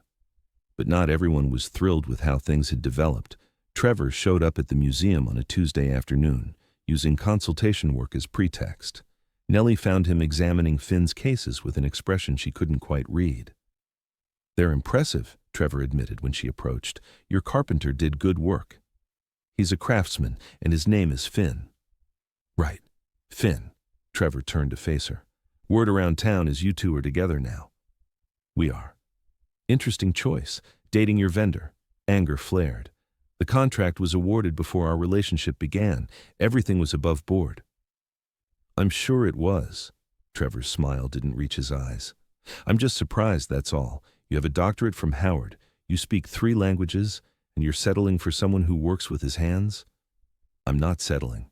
I'm choosing someone who sees me as a whole person, not just my credentials. Someone who values emotional connection over professional status." She stepped closer. "Everything you couldn't give me." "Nellie, no. You don't get to waltz back in here and question my choices. We didn't work because you were emotionally unavailable, not because something was wrong with me. And Finn, he's more emotionally intelligent than you could ever hope to be." Trevor's expression hardened. "Fine. I was just trying to look out for you." "I don't need looking out for. Not from you." He left, and Nellie stood in the empty gallery, shaking with anger and something that felt like vindication. When Finn arrived later to make final adjustments to the centerpiece display, she threw herself into his arms. "Hey," he said, concerned. "What's wrong?" She told him about Trevor's visit, his implications. Finn's jaw tightened. "Do you think he's right?" Finn asked quietly. "That you're settling?" "God, no. You're the best thing that ever happened to me." "But we are from different worlds. Your education, your professional circle." "Finn Hartley, look at me." She cupped his face in her hands. "You create beauty with your hands. You understand history and meaning. You care about craft and truth. That's not less than anything I do. It's just different. And I love you exactly as you are." His kiss tasted like relief and gratitude. "I love you too, even when insecure voices in my head sound like my ex." "Then we both have work to do. But we do it together." "Together," he agreed. The exhibit opening was a triumph. The gallery filled with donors, board members, community leaders, and press. Nellie moved through the crowd in a plum dress that made her feel powerful, accepting congratulations while keeping one eye on Finn across the room. He'd cleaned up beautifully. Dark suit that fit him perfectly, hair tamed, looking every inch the successful craftsman he was. Pride swelled in her chest, watching people admire his work, seeing him discuss technique and inspiration with genuine enthusiasm. But she also noticed Harrison watching them, noting every time their eyes met across the room, every small smile they exchanged. The scrutiny made her self-conscious in ways she resented. Halfway through the event, Dr. Phillip pulled her aside. "The exhibit is getting wonderful response. You should be proud." "Thank you." "I also notice you and Mr. Hartley can't take your eyes off each other." Dr. Phillip's expression was kind but serious. "People are noticing, Nellie. Board members are asking questions. We didn't start anything until after the contract was complete. I know that. But appearances matter in our world. Harrison's already made noise about impropriety. You need to be careful." The warning settled like lead in Nellie's stomach. After Dr. Phillip moved on, she tried to focus on conversations, but anxiety gnawed at her. When she finally managed to steal a moment with Finn in a quiet corridor, he immediately sensed something wrong. "What happened?" "Harrison's making trouble, questioning the ethics of our relationship." She leaned against the wall, suddenly exhausted. "Dr. Phillip warned me to be careful." "What does careful mean?" "I don't know. Probably that we shouldn't be so obvious, that we need professional distance in public." The words tasted bitter. Finn's hand found hers, hidden from the corridor by their bodies. "Are you ashamed of me?" "What?" "No." "Then why does it matter what Harrison thinks?" "Because he can make my life difficult. He can question my judgment, my professionalism. He can undermine everything I've built here."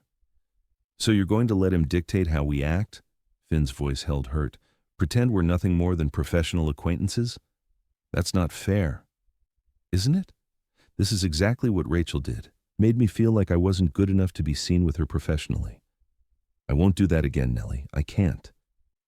Before she could respond, footsteps echoed in the corridor. They sprang apart as another curator rounded the corner. Finn left without another word, and Nellie stood there feeling like she'd failed somehow.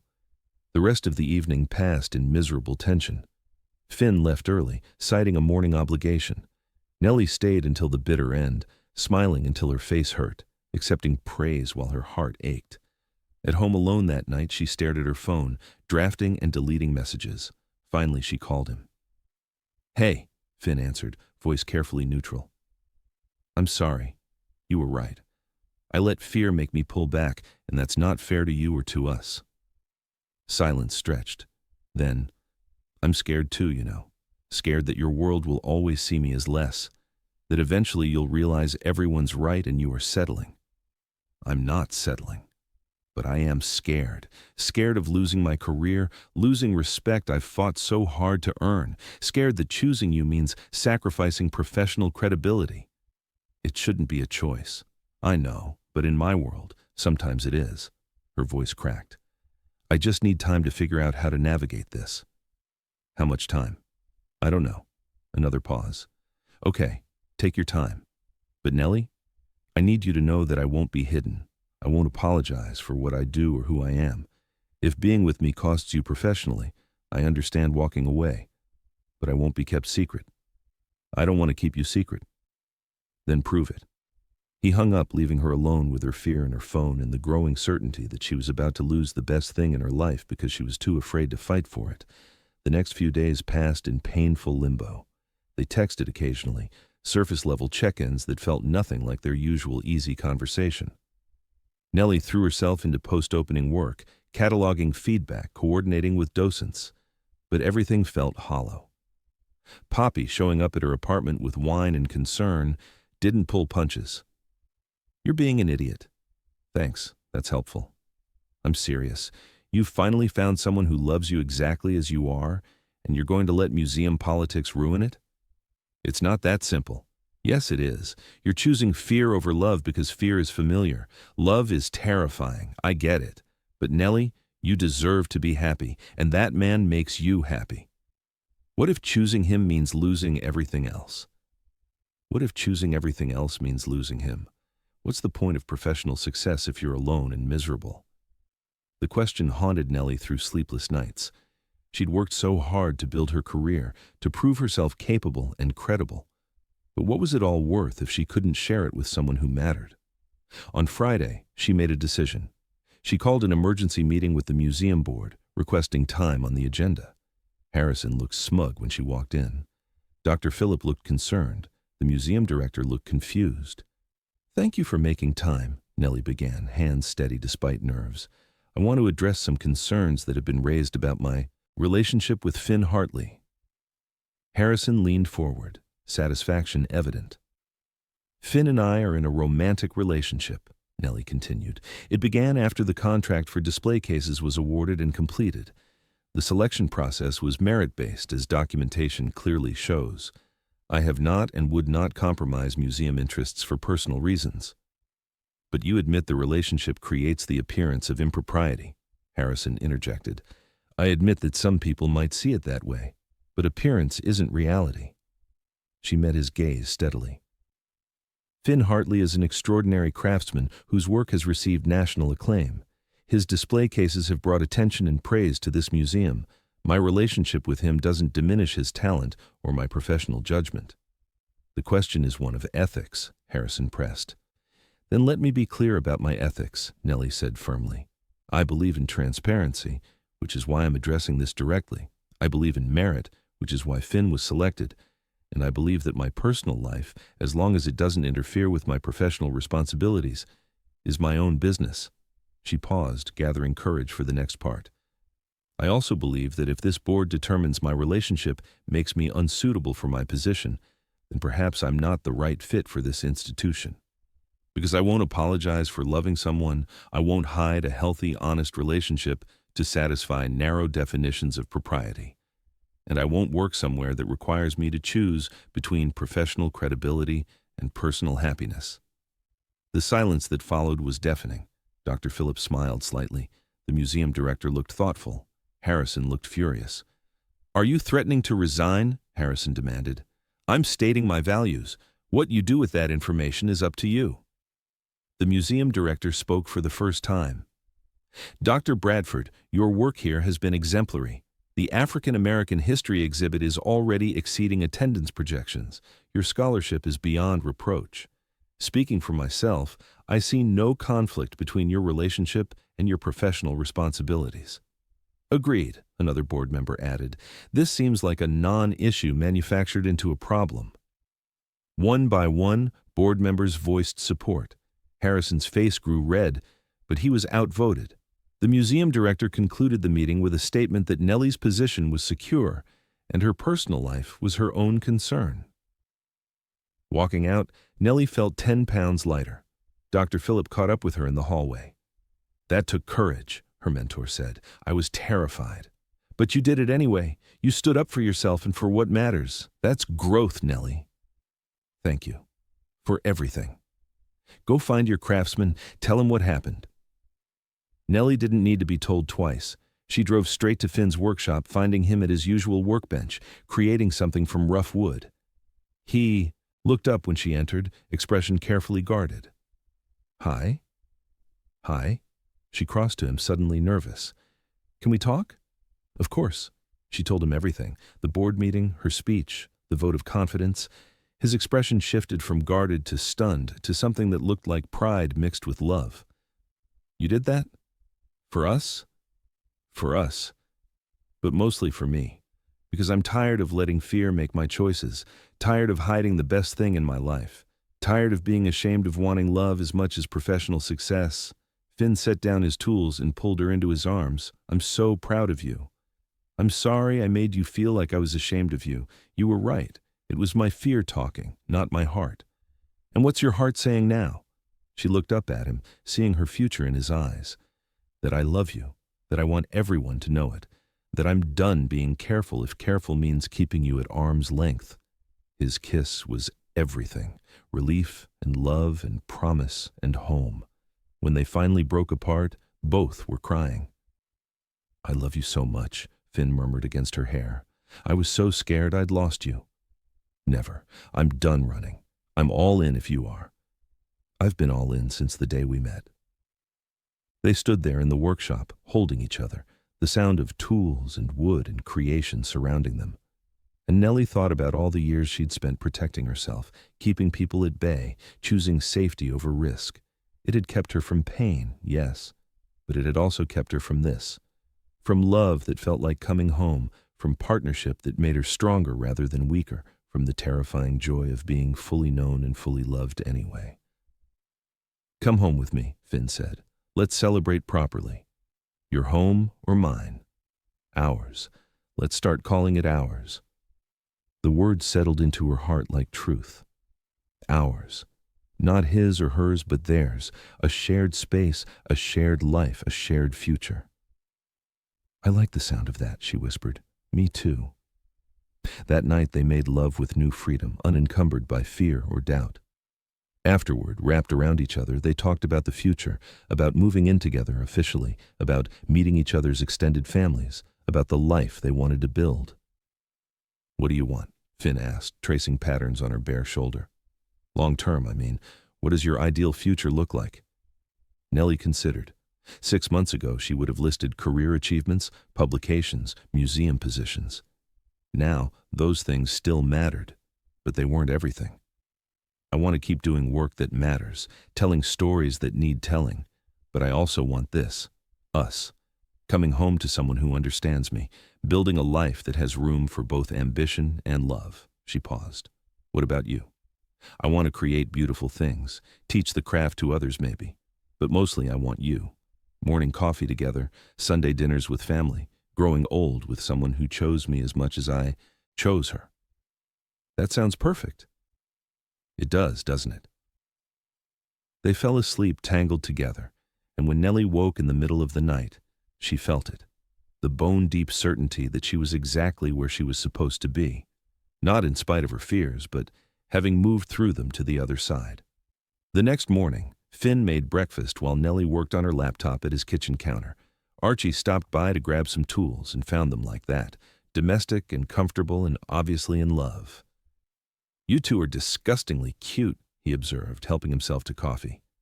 "Thank you," Nellie said cheerfully. After Archie left, Finn slid into the seat beside her. I've been thinking about something. What's that? My lease is up in 3 months, and your apartment always feels too small when I'm there. Her pulse quickened. What are you suggesting? That we find a place together. Something that's actually ours, not mine with your stuff or yours with mine visiting. A real home for both of us. Joy flooded through her. I'd love that. Yeah? Yeah, let's do it. They spent the rest of the morning looking at apartment listings, imagining their shared space, planning a future that felt more real with every passing moment. And when Trevor texted later, asking if they could talk, Nellie deleted the message without responding. That chapter was closed. She was writing a new one now, one where she was the heroine who chose love, who fought for what mattered, who learned that the scariest thing in the world, complete vulnerability with another human, was also the most worthwhile. And as Finn looked up from his phone with a smile that still made her stomach flip, Nellie knew with absolute certainty that every risk had been worth it. Because this messy, scary, beautiful thing called love was what she'd been waiting for her whole life. She just hadn't known it until a craftsman with kind eyes and patient hands had shown her that being careful with someone's heart didn't mean keeping them at a distance. It meant pulling them close and holding on tight. Chapter 4. 6 months later, Nellie stood in what would soon be their apartment, a converted loft in a historic building halfway between the museum and Finn's workshop. High ceilings, exposed brick, huge windows that let in floods of natural light. It was perfect. It was theirs. What do you think? Finn came up behind her, wrapping his arms around her waist. She leaned back against his chest. I think it's home. Good answer. They'd been living between his loft and her apartment for months, but this felt different. This was a deliberate choice, a shared investment in their future. The lease was signed, move-in was next week, and Nellie felt nothing but excitement. The museum exhibit had become a permanent installation due to popular demand. Nellie had been promoted to senior curator with a substantial raise. Finn's workshop had more commissions than he could handle, forcing him to hire 2 additional craftsmen. Their careers were flourishing, but more importantly, so were they. My father wants to have dinner next week, Finn mentioned, to celebrate the new place. I'd like that. Can we invite my mom too, and Maddie and Poppy? Making it a whole family affair? Is that okay? It's perfect. He turned her in his arms. I like how our families are blending. Your mom and my dad get along great. Maddie and Poppy are basically best friends now. We're building something, aren't we? Not just a relationship, but a whole life. We are. His kiss was soft, familiar, still capable of making her knees weak. And I love every minute of it. The family dinner the following week was chaos in the best way. Patrick held court from the head of the table, regaling everyone with stories from Finn's childhood. Dora and Maddie ganged up to share embarrassing Nellie anecdotes. Poppy provided commentary that had everyone laughing until their sides hurt. To Nellie and Finn, Patrick raised his glass, may your home be filled with as much love and laughter as this table. Here, here, everyone chorused. Under the table, Finn's hand found Nellie's, squeezing. She squeezed back, overwhelmed with gratitude for this messy, wonderful, chosen family. After dinner, while others chatted over coffee, Maddie pulled Nellie aside. I need to tell you something, Maddie said, voice serious. Concern flickered. What's wrong? Nothing's wrong. Everything's right, actually. But I need you to know, I've never seen my brother this happy. Not ever. Not even before Rachel. You've given him something I didn't think he'd ever have again. The courage to be fully himself. Tears pricked Nellie's eyes. He's given me the same thing. I know. I see it in both of you. Maddie hugged her. I'm so glad you found each other. The move happened on a Saturday with help from everyone. Archie and Finn handled the heavy lifting while Poppy and Maddie unpacked kitchen items.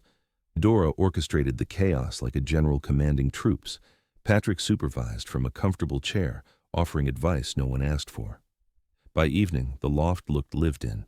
Books on shelves, art on walls, their belongings mingled in ways that felt natural. Nellie stood in the bedroom doorway, watching Finn assemble their new bed frame, and felt something settle in her chest. This is real, she said aloud. Finn looked up. It is. Having second thoughts? Not even a little. I'm just happy. Really, truly happy. He crossed to her, wood shaving still clinging to his shirt. Me too. Come help me finish this bed so we can properly christen our new home. She laughed, following him. You're terrible. You love it. She did. She loved everything about this life they were building. The domesticity, the partnership, the way they'd learned to navigate conflict and compromise. They weren't perfect. They still had disagreements about how to load the dishwasher and whose turn it was to buy groceries. But they'd learned to communicate, to prioritize the relationship over being right, to choose each other again and again. That night, after everyone had left and they'd made love in their new bed, Nellie lay awake listening to Finn's steady breathing. The loft creaked and settled around them, unfamiliar sounds that would become familiar. Through the window, city lights glowed against dark sky. She thought about the woman she'd been 6 months ago, so afraid of vulnerability, so convinced that letting someone close meant inevitable pain. That woman would barely recognize who she'd become, not because Finn had changed her, but because loving him had given her permission to change herself, to be brave, to risk, to believe that she deserved good things and that wanting them didn't make them less likely to happen. Can't sleep? Finn's sleepy voice asked. Just thinking? About what? About how different my life is now. How different I am. He pulled her closer. Good different or bad different? The best different. I never thought I could be this happy, Finn. I didn't think I deserved it. You deserve everything good the world has to offer. She kissed him, pouring gratitude and love into the contact. Thank you for being patient with me, for not giving up when I was still figuring things out. Thank you for letting me in, for trusting me with all of you. His hand found hers in the darkness, their fingers lacing together. I love you, Nellie Bradford. I love you, Finn Hartley. They fell asleep wrapped around each other, home in all the ways that mattered. The next few months passed in happy routine. Nellie threw herself into planning the museum's next major exhibit. Finn completed a commission for a gallery in New York that led to 3 more high-profile projects. They hosted dinner parties in their loft, went on weekend trips to the coast, built a life that honored both their individual passions and their shared connection. Trevor showed up at the museum one more time, months after their last encounter. Nellie was in her office when her assistant announced he'd requested to see her. She considered refusing, but decided to face it directly. Trevor, she greeted coolly when he entered. What can I do for you? I wanted to apologize. The words seemed to cost him. For how I acted before, for the things I said about Finn, that was out of line. It was. I was jealous and confused. We'd been together and then suddenly you were glowing and happy with someone else in ways you never were with me. He shifted uncomfortably. It made me realize that our relationship was never really a relationship. It was 2 people hiding from connection. The honesty surprised her. I appreciate you saying that. For what it's worth, I can see why you chose him. He clearly makes you happy in ways I never could. Trevor moved toward the door, then paused. I hope you know that you deserve that happiness, Nellie. You always did. After he left, Nellie sat with the encounter, feeling closure settle over old wounds. Trevor's apology didn't change the past, but it did confirm what she'd come to understand. She hadn't failed at that relationship. They'd both been too afraid to truly connect, choosing safety over vulnerability. The difference was that she'd learned from it and chosen differently with Finn. That evening, she told Finn about Trevor's visit over dinner. How do you feel about it? Finn asked. Relieved, mostly, like a chapter is finally fully closed. She reached across the table to take his hand. And grateful that I get to write the next chapters with you. Speaking of which, Finn stood suddenly, looking nervous in a way she rarely saw. I was going to wait until we'd been in the loft longer, but this feels like the right moment. Finn. He crossed to a drawer in the kitchen, pulling out a small wooden box, the one he'd made for her office months ago. But when he opened it, nestled inside was a ring.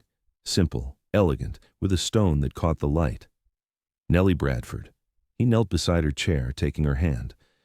I know we haven't been together that long in the grand scheme of things, but I've learned that time isn't what matters. What matters is certainty, and I am certain, down to my bones, that I want to spend the rest of my life with you. Tears spilled down her cheeks. You challenged me to be brave enough to be vulnerable again, Finn continued. You showed me that emotional honesty isn't weakness, but strength. And you chose me, even when it would have been easier not to. So I'm choosing you back, every day for the rest of our lives." He took a breath. "Will you marry me?" "Yes." The word came out choked with emotion. "Yes, absolutely yes." He slid the ring on her finger, a perfect fit, then stood and pulled her into his arms. They kissed through tears and laughter, both overwhelmed by the enormity of the promise they were making. "I love you," Nellie said against his mouth. "I love you so much." "I love you too. Always." They called family immediately. Dora cried with joy. Patrick's gruff voice cracked with emotion. Maddie shrieked so loudly Finn had to hold the phone away from his ear. Poppy demanded to be maid of honor before Nellie could even ask. That night, they made love with new intensity, the knowledge of forever adding weight to every touch. Afterward, Nellie examined the ring on her finger, custom made by Finn, of course, incorporating elements that referenced both their worlds. "When did you make this?" she asked. "I've been working on it for months, since before we moved in together." He kissed her knuckles. "I knew pretty early on that you were it for me. I was just waiting for the right moment." This was the perfect moment. Yeah? Perfect. They started planning immediately, both wanting something simple and meaningful. A ceremony at the museum surrounded by the history they both valued. Small guest list of only family and close friends. Reception at a restaurant they both loved. Nothing ostentatious, just authentic. "I want Dr. Phillip to officiate," Nellie said. "She's been such a mentor, and I think she'd appreciate the symbolism." "I love that idea. And Archie should be your best man, right?" "Already asked him. He said yes before I finished the question." Planning consumed their evenings. They debated flowers. Nellie wanted seasonal wildflowers. Finn agreed immediately. They argued playfully about music. Finn wanted live piano. Nellie wanted a string quartet. They compromised on both. They agreed that vows should be self-written, personal, honest. "What are you going to say?" Nellie asked one night, curled against him on the couch. "That's a surprise. Not even a hint?" "Nope. You'll have to wait like everyone else." She pouted, making him laugh. "Fine, but mine are going to be better." Challenge accepted. The engagement brought unexpected attention. A local magazine wanted to feature them in an article about creative couples building lives together. Nellie agreed on the condition they could tell their story honestly, including the vendor relationship controversy and how they'd navigated it. The resulting article was beautiful. Photos of them in the loft, at the museum, in Finn's workshop. Interview quotes about choosing love over fear, about partnership and growth, about building a life that honored both career ambition and emotional connection. Harrison couldn't complain about it. The museum board was thrilled with the positive publicity. "We're kind of famous now," Finn joked, reading the article for the third time. "Museum famous, which is a very specific kind of famous." "I'll take it." The article led to speaking invitations, panels about work-life balance, about navigating relationships when partners have different professional backgrounds, about building equity in creative partnerships. They turned most down but accepted a few, discovering they enjoyed discussing what they'd learned. "We should acknowledge that we had advantages," Nellie said during one panel. "Financial stability, supportive families, careers where we had some autonomy. Not everyone has that." "But the core principles apply," Finn added. "Communication, vulnerability, choosing each other consciously. Those work regardless of circumstances."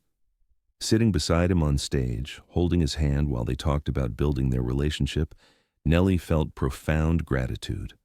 Not just for Finn, but for the version of herself who'd been brave enough to take the first risk, who'd said yes to dinner, yes to vulnerability, yes to love, even when every instinct screamed to protect herself. The wedding took place on a perfect October afternoon. The museum gallery had been transformed with simple elegance. Finn's custom-made arbor crafted from reclaimed wood, flowers arranged by Poppy, intimate seating for 50 people who mattered most. Nellie wore a dress the color of champagne, elegant and timeless. Dora helped her into it, tears streaming down her face. "You're so beautiful, baby." "Don't make me cry. I'll ruin my makeup." Too late. Dora pulled her into a careful hug. "I'm so proud of you, not just for finding love, but for being brave enough to receive it. I learned from the best." When Nellie walked down the aisle, Dora on one side, Patrick on the other at her request, She saw only Finn. He stood at the altar in a perfectly tailored suit, eyes locked on hers, expression full of love and awe and barely contained emotion. Archie stood beside him, grinning. Maddie and Poppy flanked the other side, both crying already. Dr. Philip, officiating in museum director robes, smiled warmly. Dearly beloved. The ceremony was everything they'd hoped. Dr. Philip spoke about the intersection of personal and professional lives, about how museums preserve history while creating new stories. Then came the vows. Finn went first, voice steady despite obvious emotion. Nellie, 6 months ago you walked into my workshop and changed everything. Not because you were beautiful, though you are, but because you saw past surfaces to something real. You challenged me to be vulnerable again, to risk my heart after I'd locked it away. You taught me that emotional honesty isn't weakness, but the strongest thing we can offer each other. He paused, swallowing hard. I promise to see all of you, always. Not just the polished curator, but the woman who ugly cries at historical documentaries and can't cook to save her life and worries she's not enough even though she's everything. I promise to build a life that has room for both our dreams. I promise to choose you every day, in big ways and small ways, for all the days we're given. I promise to be careful with your heart, because you trusted me with it when trusting was the scariest thing you'd ever done. Nellie was crying by the end, mascara definitely ruined. She took a steadying breath before starting her own vows. Finn, I spent 32 years protecting myself from exactly this, from feeling so much it terrified me, from needing someone so completely it made me vulnerable. I was so sure that love meant losing myself. You showed me I had it backward. Love isn't about losing yourself. It's about becoming more fully yourself because someone sees you clearly and loves you anyway. Her voice wavered but held. I promise to be brave with you, to tell you when I'm scared instead of running, to let you carry some of my weight instead of insisting I'm fine when I'm not. I promise to celebrate your work and your passion and your beautiful hands that create art from raw materials. I promise to never make you feel less than the extraordinary man you are. And I promise to keep choosing vulnerability over safety, because you taught me that safety without connection isn't safety at all. It's just isolation dressed up nice. There wasn't a dry eye in the gallery. Dr. Philip pronounced them married, and Finn pulled Nellie into a kiss that tasted like salt from tears and sweetness from joy. The small crowd erupted in applause. At the reception, speeches ranged from heartfelt to hilarious. Archie told stories about Finn's woodworking disasters that had everyone laughing. Poppy described the moment she knew Finn was the one for Nellie, when she stopped overthinking and just let herself feel. Patrick stood leaning heavily on his cane, and the room quieted. My son has had challenges in his life. He lost his mother too young. His first marriage taught him all the wrong lessons. But through it all, he never lost his capacity to love deeply. He just forgot he was allowed to. Patrick's voice grew thick. Nellie, thank you for reminding him.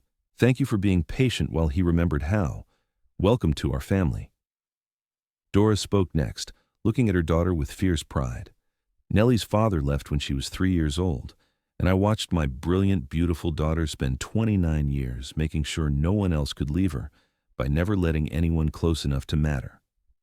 Finn, you did the impossible. You got through. And more than that, you made my baby believe she deserved to be loved. That's a gift I can never repay. By the time toasts finished, everyone was emotional. The DJ started music, and Finn led Nellie to the floor for their first dance. They'd chosen a song about coming home, about finding where you belong. Hi, wife, Finn murmured as they swayed together. Hi, husband. The word felt strange and wonderful. Can you believe we actually did this? I can. It's the most right thing I've ever done. Me too. They danced through several songs, eventually joined by others. Nellie danced with Patrick, with Archie, with the museum director who'd supported her through the vendor controversy. Finn danced with Dora, with Maddie, with Poppy, who made him promise to take care of her best friend. Late in the evening, Nellie found herself alone for a moment on the museum's balcony, looking out over the city. Finn appeared beside her, jacket off, tie loosened, looking wonderfully disheveled. "Taking a break from your own wedding?" he teased. "Just needed a minute to take it all in." She leaned against him. "A year ago I was alone and convinced that was safer. Now I'm married to my best friend, surrounded by family, building a life I didn't even know I wanted." "Regrets?" "Not a single one." He kissed her temple. "Ready to go?" "To our honeymoon. To the rest of our lives." She took his hand, letting him lead her back inside. They said goodbyes, accepted final hugs and well wishes, then escaped to the vintage car Archie had decorated with "Just Married" signs. Their honeymoon was 2 weeks in a coastal cottage. No schedules, no obligations, just time to be together. They slept late, made love at odd hours, cooked meals that sometimes burned while they got distracted. They walked on beaches and read books and talked about everything and nothing. One morning, Nellie woke before Finn and lay watching him sleep. His face was peaceful, one hand stretched toward her side of the bed even in sleep. This man who'd been patient enough to wait while she learned to trust, who'd shown her that vulnerability wasn't weakness, but the foundation of real connection, who'd promised to be careful with her heart and had kept that promise every single day. She thought about the woman she'd been when they met, so afraid, so armored, so convinced she had to choose between professional success and personal happiness. That woman would barely recognize who she'd become, not because Finn had changed her, but because loving him had given her permission to change herself, to want more, to believe she deserved more, to fight for what mattered instead of settling for what felt safe. Finn stirred, eyes opening to find her watching him. "Morning," he mumbled sleepily. "Morning. What are you thinking about?" "About how grateful I am. For you, for us, for this life." He pulled her close, kissing her slowly. "Me too." They stayed in bed for hours, talking and touching and simply being together. Later, they'd walk the beach and find a restaurant for dinner and return to make love as the sun set over the ocean. But for now, this was enough. More than enough. This was everything. When they returned home, real life resumed with all its wonderful mundanity. Back to work, back to routines, back to the ordinary magic of sharing space and time and life. Nellie discovered she loved being married, loved having someone to come home to, loved the casual intimacy of falling into bed together every night, loved building traditions and in-jokes that were theirs alone. They hosted their first Thanksgiving in the loft, families blending seamlessly around their table. They survived their first major argument as a married couple about whether to get a dog, resolved when they adopted a rescue mutt who loved them both equally. They navigated career stress and family illness and all the small crises that make up a life. Through it all, they kept choosing each other, not just in the big moments, but in thousands of small ones, in patient conversations after long days, in spontaneous gestures of affection, in showing up when it would have been easier not to, in being honest even when honesty was hard, in fighting for the relationship instead of fighting each other. A year into marriage, Nellie got an offer to write a book about her curatorial work. She was torn. The opportunity was incredible, but the timeline was brutal. "Take it," Finn said immediately when she shared her concerns. "This is what you've worked for. But it means long hours, less time together. Then we'll make the time we have count." He pulled her into his lap. "Nellie, I didn't marry you to keep you small. I married you to support your dreams. Write the book. I'll be here." So she did. She wrote late into the night while Finn sketched furniture designs beside her. She worked through weekends while he brought her coffee and food and insisted she take breaks. She stressed about deadlines while he reminded her to breathe, to trust her expertise, to believe in her voice. When the book was finally complete, Finn was the first person she told. "I did it. I actually finished it. I never doubted you would." His pride was evident. "I'm so proud of you. I couldn't have done it without you." "Sure you could have, but I'm glad you didn't have to." The book, when published, was well received. Nellie did interviews and readings, traveling occasionally for talks. Finn came with her when he could, content to be the supportive spouse who asked insightful questions during Q&As and made her laugh backstage. "Do you ever feel like you're in my shadow?" Nellie asked one night after a particularly high-profile event. Like my career is overshadowing yours? God, no. Finn looked genuinely confused by the question. Your success is my success, Nellie. We're a team. And honestly, I love seeing you shine. It doesn't diminish me. It makes me proud. Rachel made you feel like your work wasn't enough. Rachel was insecure and took it out on me. You're confident enough in yourself that my success doesn't threaten you, and I'm confident enough that yours doesn't threaten me. That's the difference. She kissed him, overwhelmed with gratitude for his emotional intelligence, his security in himself, his genuine celebration of her achievements. 2 years into marriage, sitting in their loft on a lazy Sunday morning, Finn brought up a topic they'd danced around. What do you think about kids? Nellie looked up from her book. Kids? Yeah, I know we haven't talked about it seriously, but I find myself thinking about it more. Teaching someone to use tools, reading bedtime stories, watching you be a mom. He paused. But only if you want that too. I'm happy either way. I think I do want that. The realization surprised her even as she said it. I never thought I did. But with you? Yeah, I can see it. No pressure. We don't have to decide now. I know, but I like talking about it, planning our future. They talked for hours about what kind of parents they'd want to be, what values they'd teach, how they'd balance careers and family. Nothing was decided, but the conversation itself felt important, another layer of partnership, another shared dream. 3 years into marriage, Nellie found out she was pregnant. The test sat on the bathroom counter, 2 pink lines that changed everything. Finn found her staring at it, tears streaming down her face. Hey, what's wrong? Then he saw the test. Oh, I'm pregnant. We're having a baby. Wonder filled his voice. Are you happy? Am I happy, Nellie? I'm thrilled. Are you? Terrified and thrilled. Is that normal? He pulled her into his arms, both of them crying now. I think that's exactly normal. Pregnancy was hard. Nellie had severe morning sickness that lasted well into her second trimester. She was emotional and uncomfortable and constantly worried something would go wrong. Finn was patient and present, holding her hair when she was sick, rubbing her feet when they swelled, talking to her belly about woodworking techniques that made her laugh through tears. Their families were overjoyed. Dora cried for 10 minutes straight. Patrick started building a cradle, refusing help, determined to create something for his grandchild. Maddie and Poppy threw a baby shower that was somehow both elegant and chaotic, exactly like them. On a spring morning, 7 months after that positive test, Nellie went into labor.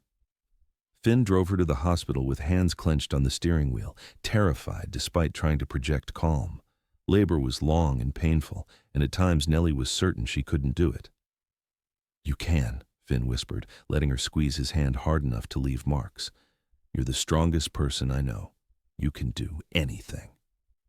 When their daughter finally arrived, tiny and perfect and screaming with impressive lungs, Finn cut the cord with shaking hands. The nurse placed her on Nellie's chest, and they both stared at this impossible creature they'd created. Hi, Nellie whispered to her daughter. We've been waiting for you. The baby quieted, dark eyes trying to focus on her mother's face. Finn leaned over both of them, one hand on his daughter's back, tears streaming freely. She's perfect, he said. She really is. They named her Eleanor, after Finn's mother, with Dora as her middle name, Ellie for short, and as Nellie sat in the hospital bed, holding her daughter while Finn dozed in the chair beside them, she thought about the journey that had led here. From the woman who'd been too afraid to let anyone close, to the woman who'd taken a chance on a craftsman with kind eyes. From that first kiss to their wedding day to this moment, holding the physical manifestation of their love. It hadn't been easy. Building trust never was. But it had been worth it. Every scary moment, every risk, every choice to be vulnerable instead of safe. Because this family, this life, this love, was worth everything. Ellie stirred against her chest, making small sounds. Finn woke immediately, alert despite exhaustion. She okay? She's perfect. We're all perfect. He stood, kissing Nellie's forehead, then their daughter's. Yeah, we really are. And sitting there in the quiet hospital room, new family surrounding them, Nellie thought about that night years ago when she'd confessed her inexperience and Finn had promised to be careful with her heart. He'd kept that promise. Every single day, in ways big and small, he'd protected what she'd entrusted to him. Not by keeping her at a distance, but by pulling her close. Not by making her feel weak for needing care, but by showing her that caring for each other was strength. She looked down at Ellie, then up at Finn, and felt complete in ways she'd never imagined. Possible. "I love you," she told him. "I love you too, both of you. So much." Outside, the sun rose on their first day as parents. Inside, they sat together, husband, wife, and daughter, beginning the next chapter of their story. A story about a woman who learned to be brave, a man who learned to trust again, and the love they built by choosing each other again and again until choosing became as natural as breathing. 6 months later, standing in the museum's permanent exhibit with Ellie strapped to her chest, Nellie traced her fingers over the plaque beside Finn's centerpiece display. On loan from the personal collection of Nellie and Finn Hartley. Behind her, Finn's arms wrapped around both of them, his chin resting on her shoulder. "Dr. Hartley Bradford," he murmured, using her hyphenated professional name. "Mr. Hartley," she responded with a smile. "Still feels surreal sometimes that this is our life." She turned in his arms, seeing the man who'd changed everything reflected in the glass of a display case holding Frederick Douglass's speech about freedom. "It's real. We made it real." His kiss was soft, unhurried, tasting like coming home. Ellie cooed between them, and they both laughed. "Ready to go?" Finn asked. "Where to?"